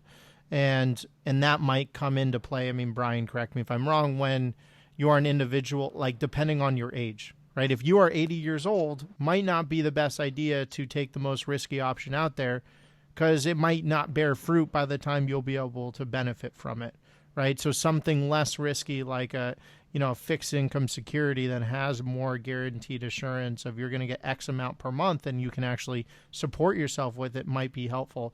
I mean, is that a good way of kind of phrasing, like, depending on your situation in life, this is why asset allocation is important, and that's why it's good to kind of continue to look at it as you grow and, develop and your situation changes in life? Yeah, I think you hit it on the head there. However, I kind of go against the curve here and play a little bit of devil's advocate here. Yeah. I'm one of those people, I really hate using age as the determining factor in what your portfolio should look like. Yeah. I think it should really be based off your financial goals, because when we're thinking about should an 80-year-old be, 100 minus 80, 20% stocks, well, their goals are going to be different than some other 80-year-old that needs that money to, to live on the money. And just like someone younger, you may have a 30 or a 40-year-old that is saving for their first home, and a lot of that money is going towards the down payment. So should they be more aggressive because they're younger?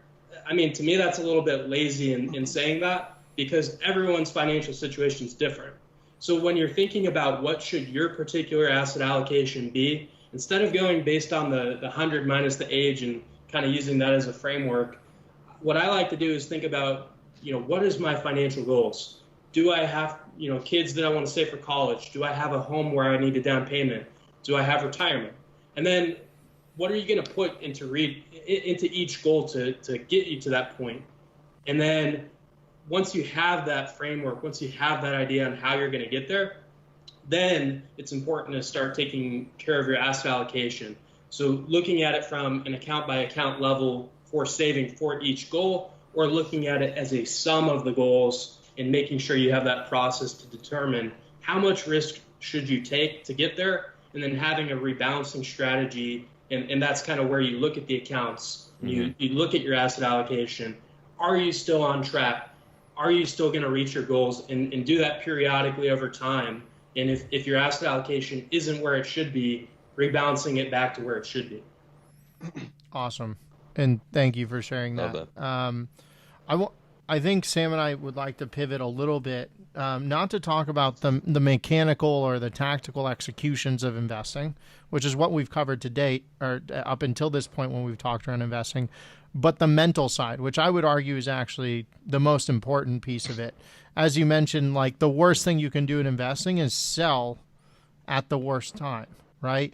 And what you guys brought up earlier, and I think it relates very much to the budgeting piece, on the budgeting side, you guys mentioned, looking at your budget and looking at where the financial stressors are and getting to the bottom of them and attacking them.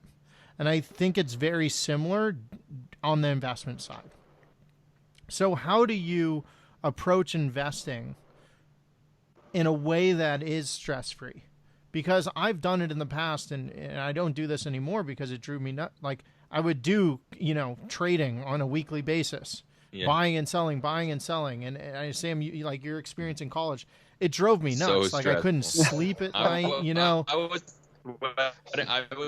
back to the lots during that time. It is super stressful. Super stressful, right? So like I can't do that anymore. And for me, I take a very simple strategy of the money that I put in the market, like goes into funds that just track the S&P 500, and I just assume that markets go up over time, and I'm not going to touch it for long. And that's what I do for myself. That's not stress free. I'm also a little bit more conservative. So how do you guys approach attacking the market in a way that whatever strategy you're executing is stress-free for you, right? Because it is a situational thing. If Brian doesn't mind, I'll kick off that one. Go ahead, Francis. Go ahead. So Matt knows this, and I kind of like talked about it with him. I think probably like the week after, what was it, like March 23rd, which was sort of like the quote unquote recent bottom of the market. So Matt knows this, and I'll share it with like the group. My portfolio is 100% stocks, and that's something that I'd been curious about for the longest time. Was I looked at my overall situation, I looked at my goals, and then I looked at like what type of asset allocation was going to work for me. Is it the most efficient asset allocation? I would actually argue no. That research and studies have shown that an asset allocation closer to 80% stocks, 20% bonds will probably get you the same, very close to basically the same amount of performance, but for a lot less volatility. But there was also a lesson that I wanted to learn from like holding 100% stock portfolio that I only learned like just the past, little month or so, which was I wanted to know how I would mentally and emotionally react to something like what just happened, which was basically a third of the market just sort of like went away in the course of like 1 month. When it comes to asset allocation, that's something that I actually tell a lot of people. You want to be more conservative until you've either built up experience, how you're going to react, or you've read up on a lot of financial history. And I remember a lot of the articles leading up to sort of like the, again, proverbial quote unquote recent bottom is if you're not feeling anything, you're either dead or something's wrong with you. And I remember being on the phone with Matt, and I told him, dude, I think I'm dead. I don't feel anything. I remember you telling me Francis, how proud you there, were. man. I remember you saying how there. proud you were because you had looked at your account and you're like, I don't feel anything. Like, I don't care. You're like, honestly, I might have a problem because I'm just buying right now. Like, I'm just like, this is an opportunity, Again, like this was a situation which was very unique to me, and I definitely wouldn't, just like blanket say to everybody do the same thing. But I would, again, it goes back to like, does that fit what your goals are and how you're going to go about achieving them? And the reason why I also tell people to be more conservative with your asset allocation until you've had either experience or read a lot of financial history is because a couple of things, and I'll sort of like, start and end with these two things. Number one, more than 75% of your portfolio performance can be traced back to asset allocation. So when it comes to stuff like, do I invest into S&P 500? Do I go small cap? Do I go, like however many ways you can slice and dice the market? About 75% of that can basically be traced back to like how much you have in stocks, how much you have in bonds, and how much you have in cash. And that's a huge percentage. That's that's a crazy large number that can basically tell you how your portfolio will do based on like which assets you're picking, which is stocks, bonds, and cash. Like that's a huge deal. And then the second one is, it's really about, let's see what I had on my notes here. It's when you're investing so broad market, I guess this is sort of like to your point, diversification and like, trying to take the stress away from like, how do you invest in a sort of like stress-free or relatively stress-free way? I set myself up with a couple of thoughts. The first one is that I was already mentally prepared for like my investments to lose half their value. And I knew that even if my investments lost half their value, it would not meaningfully impact my lifestyle in a negative way because I'd already done all the steps like minimize or completely eliminate debt, make sure I had like a war chest, my emergency fund, and then just structure my life around that basically. Like, I structured my life in a way that I could take the risk of having a 100% stock portfolio. The other thing that I also remind myself with is that when you're so broadly invested, think about Apple, Google, Facebook, think about all these big companies. For the market to go to absolute zero would mean that companies like Apple and every single company like Apple would have to absolutely go away off the face of the earth. At that point, you have other problems. Your portfolio is not your main problem. Like, if that's, what's going to happen, that's like, you have other problems. Your other problems are going to be toilet paper again. The TP. Yeah. Like, it all comes full circle. It comes full circle, yeah. Okay. Go ahead, Brian.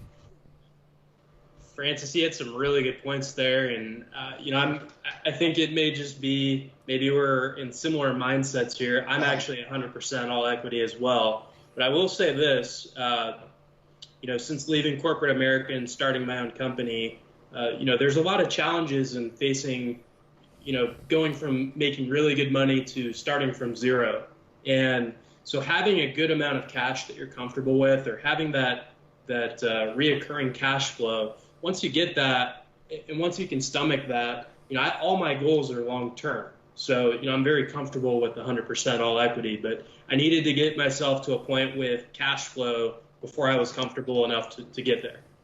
And you brought up, Matt, a really good, interesting thought. It just made me think about something. So, when we're thinking about diversification, and I like to think of it as global diversification. We can go back to just as simple as this much percentage stocks, this much percentage bonds, this much percentage cash.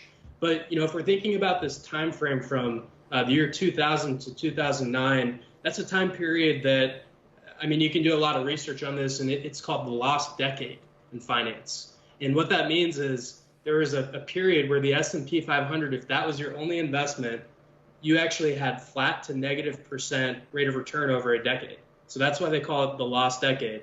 Whereas if you would have had a global diversification, not just looking at maybe Canada, but also other developed markets and other emerging markets, and also considering maybe more diversification within fixed income, having that mindset, people that had that type of philosophy in that time period, they were much better off. And of course, now if we look at this last decade, the U.S. has significantly outperformed. So, it depends on which decade you're looking at. But when we're thinking about what should your allocation look like, once again, to go back to what we said, it depends. What's your mindset going to be? Because when we're thinking about the S&P 500, that's the 500 largest companies in the U.S. And, correct me if I'm wrong, but I think that the entire equity space has about 13, maybe 14,000 companies that are public. So, when we're thinking about should we be all large cap U.S. or should we have all global diversification, and as to how much should be in which pockets, that anyone can debate on that. And I'm not going to be the one that's going to tell you what's the right or wrong. Now, as to what I do for myself or what I recommend for clients is finding that right mix. First with your total asset allocation, so just the broad stock, bond, cash, and then after you do that, then getting a little bit more granular and evaluating what percentage should go to U.S., what percentage to international and emerging markets, then looking at large cap, small cap, and of course on the bond side, you can do the same thing. They have just as many sectors in bonds as they do in the equity side. So, you can go as fancy as you want, or you can go as simple as what you want, but just having that process and basing it off of your unique financial situation and not what the hot stock is on CNBC, you're going to be much better off. Yeah. And the reason I asked about the asset allocation and diversification stuff was honestly a little bit of, it's a self-interested topic, because right now I'm reading Ray Dalio's book, Principles. I'm sure you guys know Ray Dalio, but if you don't, for the listeners, he's the guy that started Bridgewater Capital, which is one of the most successful hedge funds that's ever existed. The net worth of his company is bigger than most mid-sized nations at this point. So guy clearly knows what he's doing from an investment perspective. And when he talks about diversification, he said that they ran a study in that and this blew my mind because I was like, I don't even know how I would execute this. He's like, if you had invested, if you invest your capital across 15 different investments that are not correlated at all, you can pretty much eliminate the risk, yet still maintain the performance of the portfolio to the target. And in my mind, I was like, so there's stocks, there's bonds, there's this umbrella of alternative investments. Where the hell am I going to find the other 13? I'm like, great advice, Ray. How do I execute on this? I'm like, I'm not going to start trading pork futures, dude. Like, I don't know that stuff, So it's like, what do I do with that? I mean, like, am I just, because I don't have $1 billion, relegated to like the 3 options and that's it? Like, how do I get access to that stuff? That was why I brought it up. I thought you guys might have like a secret on how I can execute on it, and unfortunately, I'm shit out of luck. I mean, I guess like to that is a very funny anecdote from like the book. I borrowed the book. Unfortunately, I didn't have enough time to like actually get around to read it. But I'm glad you brought that up, which is that's also one of the things that I think sort of like I would argue, and Brian's very welcome to refute it. I would actually argue like what he brought up was probably sort of like he was probably describing kind of like the holy grail of investing, which is like to have 15 asset classes that have zero correlation, like any type of correlations with like one another, is something that you can barely find them alone with just like the ones that are already like pretty much available. Like it's one of those things where one of like the things that I've followed and I've sort of like been amused by is this discussion about like diversification. It holds you back when you don't want it to, and it doesn't show up when you want it to. Like the idea being like like the last decade that like Brian brought up is a great example of like how diversification would have been helpful for you for sure. But the problem is also like you have a situation where diversification, like right now over like say 2010 through 2019, diversifying into international has kind of like held you back instead of like if you were just 100% US. So like diversification would have helped you in one decade, but then completely screw you over in the other one. And then here's the thing that also tends to happen is that when crises and like crashes happen, like there's a saying that says all correlations go to 1, which is that on the way up, it's not a perfect 1-to-1, but on the way down, it's very much closer to 1. Everybody's selling everything because everybody wants to get out. So diversification, as much as like it's been called like the only free lunch you'll find in investing in finance, there's definitely like so much granularity and nuance in that just that one word itself. It's just crazy to me. Something else I would point out, and I think when we're thinking about diversification, what the goal is for a lot of people when it comes to behavioral finance, and really why I guess people pay to work with someone like myself. I'm focused on protecting someone's downside risk. So when we're thinking about correlation in 15 different asset classes, whether that does or doesn't exist, I haven't found it. But finding a process, making sure that you keep it simple, and having that rebalancing strategy, your goal is to try and take out that downside risk. So if you're only tracking one asset class like the S&P 500, or only having, say, real estate in your portfolio, you're missing out on all the other different areas of the market. And if you're only focused on the U.S., the U.S. only makes up about 54% or so of the market cap of the entire global equity space. So, as to if you should do futures or options or all those things, I think if you have that type of background and you have the time, the interest, the desire, and the expertise to do that type of strategy, by all means do it. But, someone that is a CFP professional and currently a CFA level 2 candidate, I can honestly say even someday if I achieve getting that CFA, I'm not sure I'm going to add all those things, because I think it's more important to have that repeatable strategy, something where you can implement it and you can make sure that you continue to follow it over time. That's more important than trying to guess, I think, something outside of your expertise. Mm-hmm. Mm-hmm. This is a complete side note, but I didn't know that Brian is also on the CFA track. Yeah, you guys are competing against each other. Yeah. Like, I'm talking to competition. Yeah. Oh, there's no competition. No. We do friendly competition. There's enough fish to eat for everyone. Yeah. It's a zero-sum game. That's how they grade it.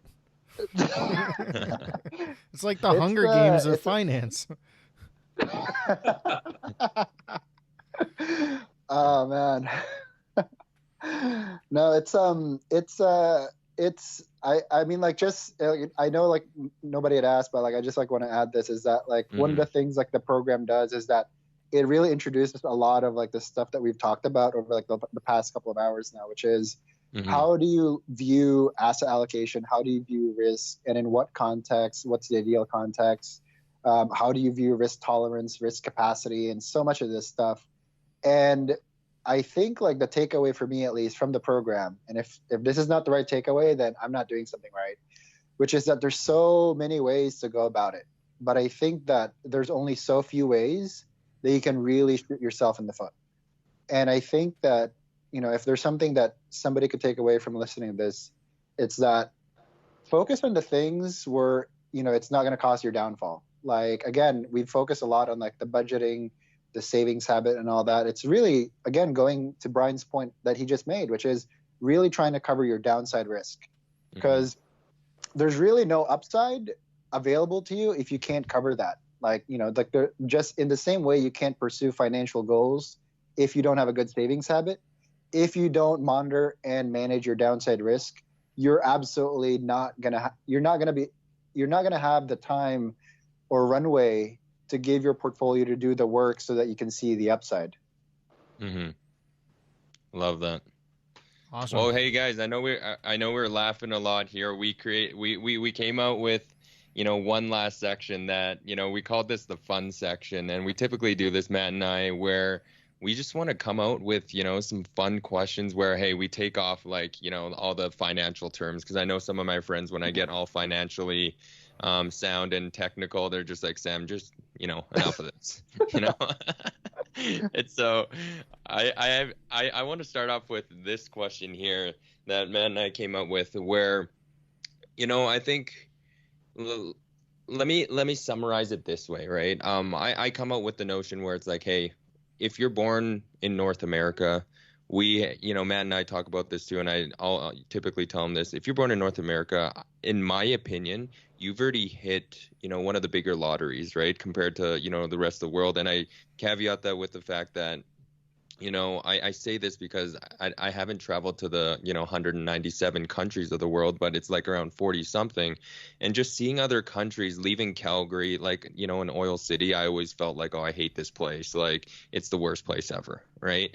And going around the countries, I get more humbled, right, every time I come back. And so, I want to ask this question here, which is, in your guys' perspective, if you had someone just dropped $1 million to you today in cash, what would you do with it? So we'll give you a few seconds to think about that, right? And so, if the question here is, if you had $1 million today in cash, what would you do with it? And let's just say US dollars. Canadian dollars aren't doing so well right now, right? So we'll give you the extra 41% on top. So you basically, in Canadian dollars, you got $1,400,000, okay? Canadian dollars, and 1 million US dollars. what would you do with it? And so, Francis or Brian, I'll leave that up in the air, but you guys go at it. And Matt, you can answer after, and then we'll come round circle to me. I'll take it if Please, you're still... yeah, no, go ahead, yeah. I would consult with my significant other. You're in deep Brian. So let's cover the bases first. I'm not really in control here, okay? So, if we're thinking about, what you do with $1 million, well, I think it goes back to what we started with. Having that emergency fund. Clearly, you have it if you have $1 million, but identifying your budget, living within your means. I'm not one of those people that needs the fanciest house or the fanciest car to enjoy my lifestyle. So, I would think about, what kinds of goals do we have as a family, and really identifying, how can we make sure that we're going to be happy over a period of time? Because money isn't everything, but it is a means to get the things that you need to be happy. So, finding that amount that you need, starting with the financial plan. So, maybe if it's myself and I have $1 million, maybe I'm not making my own financial plan so that I'm not just stuck in my own head, but maybe I'd work with someone. I think you'd identify what percentage is going to go to your house, where are you going to live? How are you going to spend your time? For me, I wouldn't do anything different. I would, I'd consult with Brooke, and I would make sure that, we set out what we wanted to accomplish with that, where we'd want to live, and what we'd want to do. $1 million isn't enough to retire on for a 30-year-old. So I think when it comes to what my goals would be, it would be to be able to have more flexibility and freedom to do the things that I love, help more people with their finances, and enjoy retirement on their terms, and be able to travel and spend time with family and friends, and do the things that we love to do. Mm-hmm. Love that. I love Brian's answer, and I guess this is an interesting contrast where it's in this case, I'm the single one, he's the one with a partner. So I would take 80% of what he said, but then I take the 20% of that 1 million, and I just call it into I just drop into a black budget. This is off the books. I love that Francis is diversifying. I think it's one of those bits where it's I've actually had conversations with some friends about and I think we've all had it to some degree, which is sort of if you won the lottery, what would you do with it? And I'd kind of already had my go-to answer. So this is sort of similar to that, which is that I think that you should just have a black budget. If some type of windfall showed up, I would argue keep 80% of it to pay off debt, set it up in a way where it's achieving all the things that you were already working towards. Mm-hmm. But I'm also saying that 20%, wasn't there before, but now it's there. And I say, put it into a black budget. It wasn't there. Now it's there. I don't know exactly what's going to come out of that black budget, but it's there now. Is there anything specific you would do with that black budget fund that comes to mind? I mean, it's there's so many things that probably involve going to Colombia or really trying to live it up like Pablo Escobar. Hippos. Yeah. I was gonna say Francis, what do you define as a black budget? Maybe this is a U.S. term, because when I think of black budget, I just think of illegal things, and then you just tie in Pablo. No, I guess I guess what I mean by a black budget is it's a term I hadn't come across until I read it was something talking about how the U.S. government has a black budget. It is literally a budget that is not disclosed. It is literally a budget within the U.S. government that is just money thrown at it, but unless you have the proper security clearances, you can't know what's in there. I love that. It's similar to Matt's in account. It's things go in, but you don't know what's going to come out. It's this dark hole. You just know what's going up. Awesome. And Matt, what about yourself, buddy? I'd buy a boat. Yeah. There's the real answer. No, okay? I was just Singer like, I was tried like, to what is yell. like the most like worst investment you can go for? And I was like, boat. Definitely a boat. No, I mean, the real answer, I think, again, this is going to bore you. The boat's the fun one, the joke. But I think it's similar to what Brian said. You know, like I have, a family at home. I have a young baby. So I would allocate a portion to it to getting housing set up, probably actually buying something. I would allocation a portion of it that will probably go into a 529 or pretty much set up, my future kids, like, education.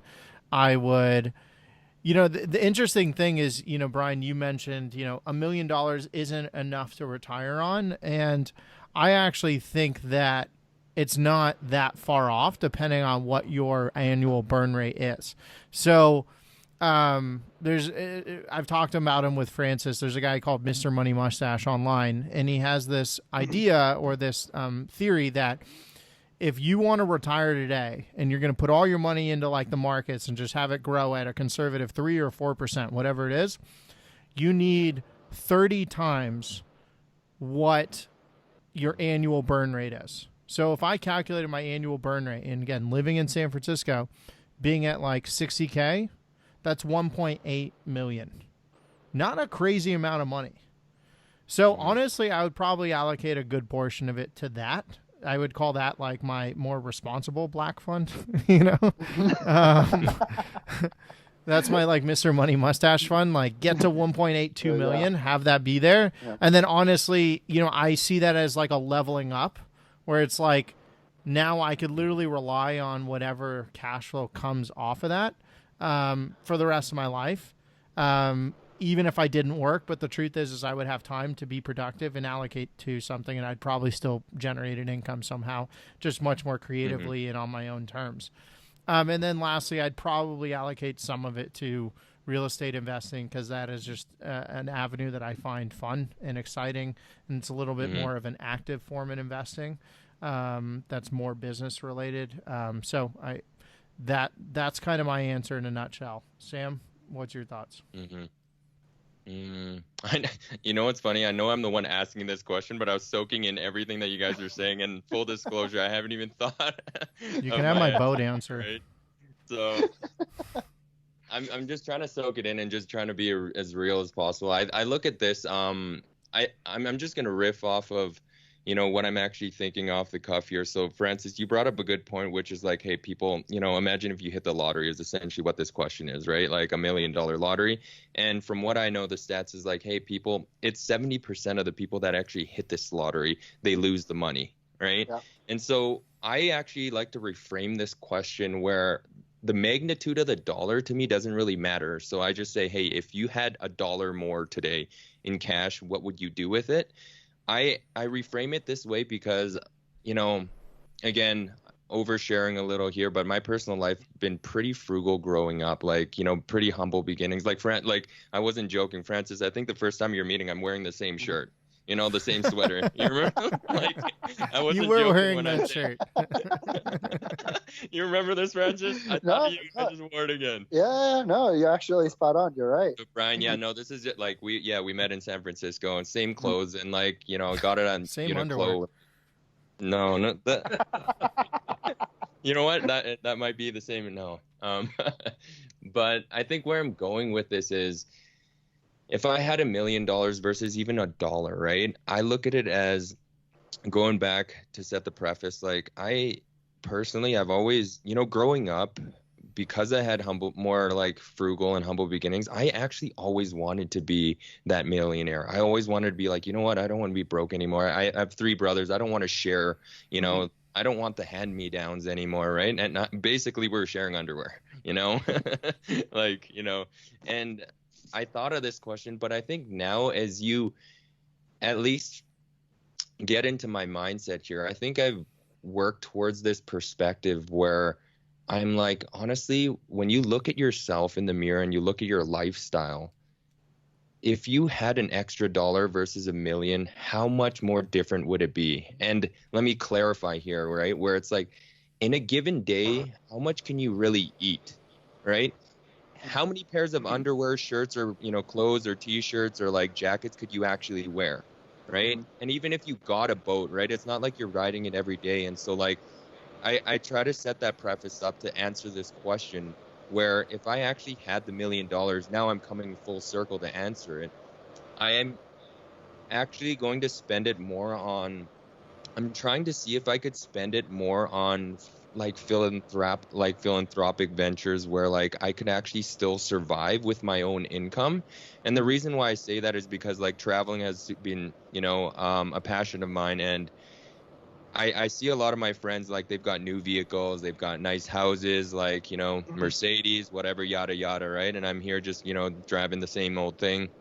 And I think with $1 million, I would actually devote it to going and traveling around the world to understand even more cultures, and then putting that money into a philanthropic fund or a foundation so that not only I can survive in it, but then more people can actually absorb that $1 million, but the $1 million never goes down to zero, if that makes sense.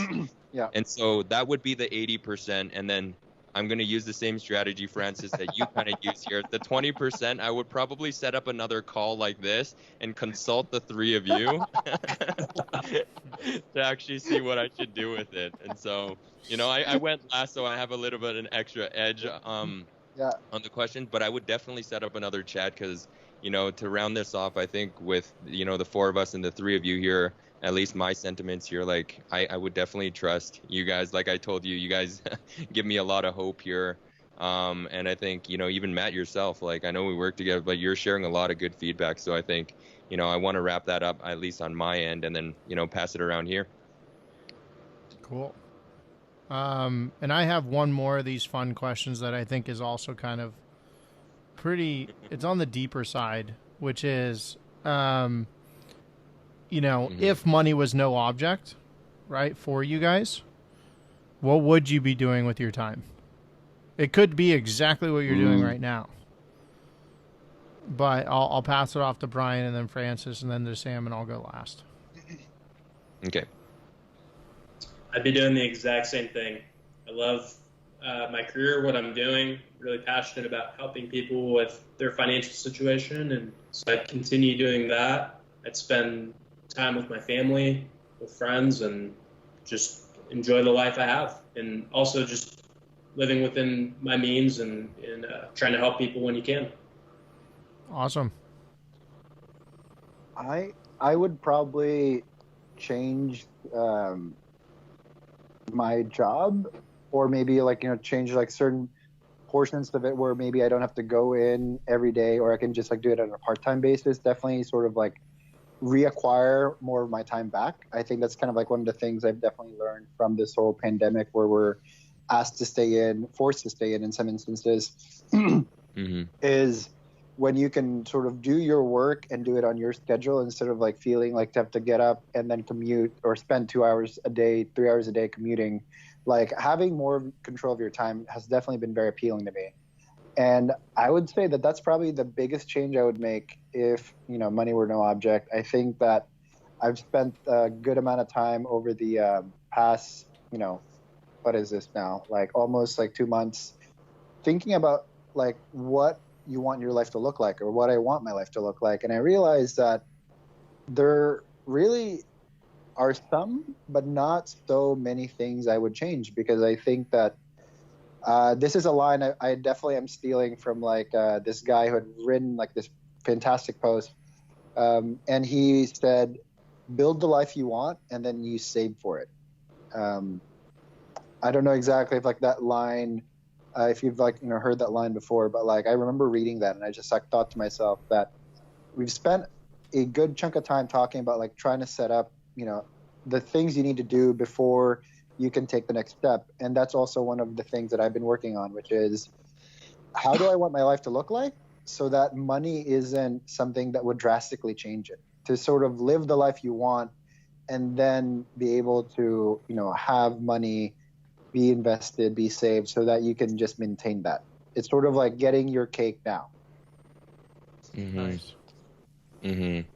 For myself, if money was no object, I think I would go and first consult with my grandma And I think the reason why is because I've done this with her recently, which is why I think for the past 2 years, I've been trying to live with this mindset of, hey, if money was no object, and the other 20 some other odd years, I've always been living this life where that question could never exist, right? Because when you're working, money is always going to be an object. You're never going to, all of a sudden become a multimillionaire. And so I talked to my grandma again because she said something that was super important. And I'm actually going to say it to you guys in Chinese, and I'll do the translation here as well. So she says, 지적제 방역록, and it's like a proverb, right?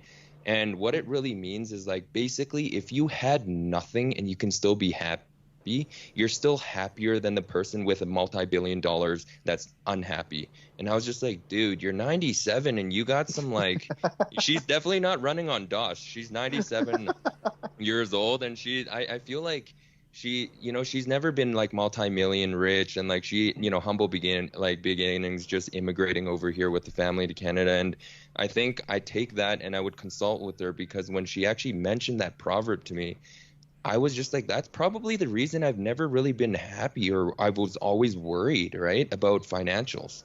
And so I would actually take that, and I'd say that where, the last 2 years, I think I've actually been, or even 3 years, like I've actually been a lot happier, because every morning when I wake up, I actually imagine as if, money was no object. And so basically this weekend, for example, even during COVID-19, or like during a lot of things that are happening, I set up a tent in my backyard and I was like, I'm going camping. And so basically I simulated this, and I think some of you guys know this, like I ended up locking myself out, or like my family did. And I'm like, oh shit, we got to delay the podcast. But the story, goes back. If money was no object, what would I do? I would do those type of things where I wake up and I'm like, you know what? I'm going camping. And quite frankly, when the door was locked, I was just more worried that, oh shit, I'm wasting other people's time. But then my parent, like my mother-in-law, father-in-law, my wife, everyone was freaking out, and I was just burning more wood. Right after I rescheduled, I was like, you know what? I'm just like, that's just the kind of guy I am, right? Like throw me in a campsite and I'm just happy-go-lucky. But that's what I would do, is just like, family, spend time with family, go camping, and, all friends included. I love the relationships, I love being around people, especially friends and family. So that's what I would do. Matt, last but not least. Yeah, I mean, it's been awesome to hear everybody's answers to this. And I think what's so interesting about this question, it's why I asked it, is I think a lot of it really comes down to the perspective that you have on the reality that you're approaching. And in truth, I think you can choose to have a mindset where you, even if you're not a billionaire or even a millionaire, where you're creating kind of that reality that you want to be in, as you said, Francis. And for the most part, I've kind of made that choice. I would say 80% of it. I'm working on my own terms. Even before quarantine, I was working from home in a way that worked for me. It was done because I wanted to be around, my 6-month-old baby in an invaluable, priceless time. And, I am so thankful that I made that decision, because I'll never regret it. I think where I would allocate more time to, right, now that I have the confidence that it's like I can achieve bare minimum income, right, I can at least get by. I know I have that confidence to do that. I would just allocate more time to being with family. I would allocate more time to doing some travels and being in different locations and, interacting with different cultures. I would allocate some time every year to make sure we're in Russia, right, because that's where my fiance is from, and she actually has an apartment that we can stay there, and to kind of actually make sure like our life is set up where we could be there, during the beautiful times of the year. Mm-hmm. I think it's being more present in the now, actually soaking up what's in front of you, right? Actually freaking living, right? That's what I would do. And I feel like I do that for the most part, but I think I can be better at it. I think that what I wrestle with is life is about struggle. It's inherent in life. Like the act of struggle is inherent in life. And so even if I were to achieve getting $1 billion, right? And that was my goal. I think the reason why you get so many people that get there and then are unhappy or even, unfortunately commit suicide and all that stuff is because the goal and the achievement of it wasn't actually what they thought it was. So for me, once I'm always going to have an act that I'm struggling for, right? If I get to $1 billion, there's going to be something else. I'm going to want to start a philanthropic arm, and I want to, help out other people and do whatever. But I think if I'm not taking the time to absorb every day for the potency that it is, it's all fucking pointless. So that's, and that's something that, I'm bringing it up in this way because I can do that today. And I'm almost saying it in a way where I'm saying it to myself, right? Like there's no reason to put off today for tomorrow because the truth is today's all we have. So that's kind of my answer to that question. And what really is kind of inspiring and cool as we've gone around the table, it's like, in short, like for the most part, we're all pretty much like 80% on the track, of like where we would want to be. And that's, it's kind of self-actualization, it's pretty fucking cool. So kudos to you all. That's awesome.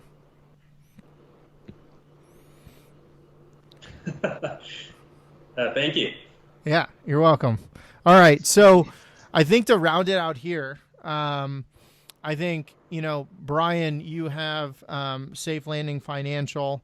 And, Francis, I know that you do some consulting for high net worth individuals from a tax perspective as a passion project, but also as like a business. Where can if people are interested in, wealth planning or management or from a tax perspective, as a resource, where can people reach you or get in contact with you if they're interested in talking to you further about some of those resources? Yeah, the best place to find me is actually just Googling Safe Landing Financial or going to my website, safelandingfinancial.com. I'm on Facebook, Twitter, LinkedIn, you name it. And I am happy to help anyone that has questions regarding financial planning, investment management, and really customizing their situation. Cool. Awesome. Francis, what about you? I love how it's like I'm in complete contrast with Brian. I'm the complete opposite. I have one email and that's it. I'm very glad for you guys to include my email address if people want to contact me and have questions. I'm always up for, like, the way that I look at it is that, like, if there's something that I can put out there for that could otherwise, like, help somebody with like their issue, like I'm always glad to like talk with them, help them out like through something. And that's really kind of like just that. I think that just goes with like my own nature. So I'm happy to, I think like Matt and Sam already have it, and like, you guys are fine to include it, but that's it. I'm very hermit like that, I suppose. Yeah. And that email for everyone is Francis, FRANCIS .samcpa@gmail.com. That's me. Yeah. That's the only way to get to Francis. And the black budget. Yeah. If you want to know more about the black budget, email him.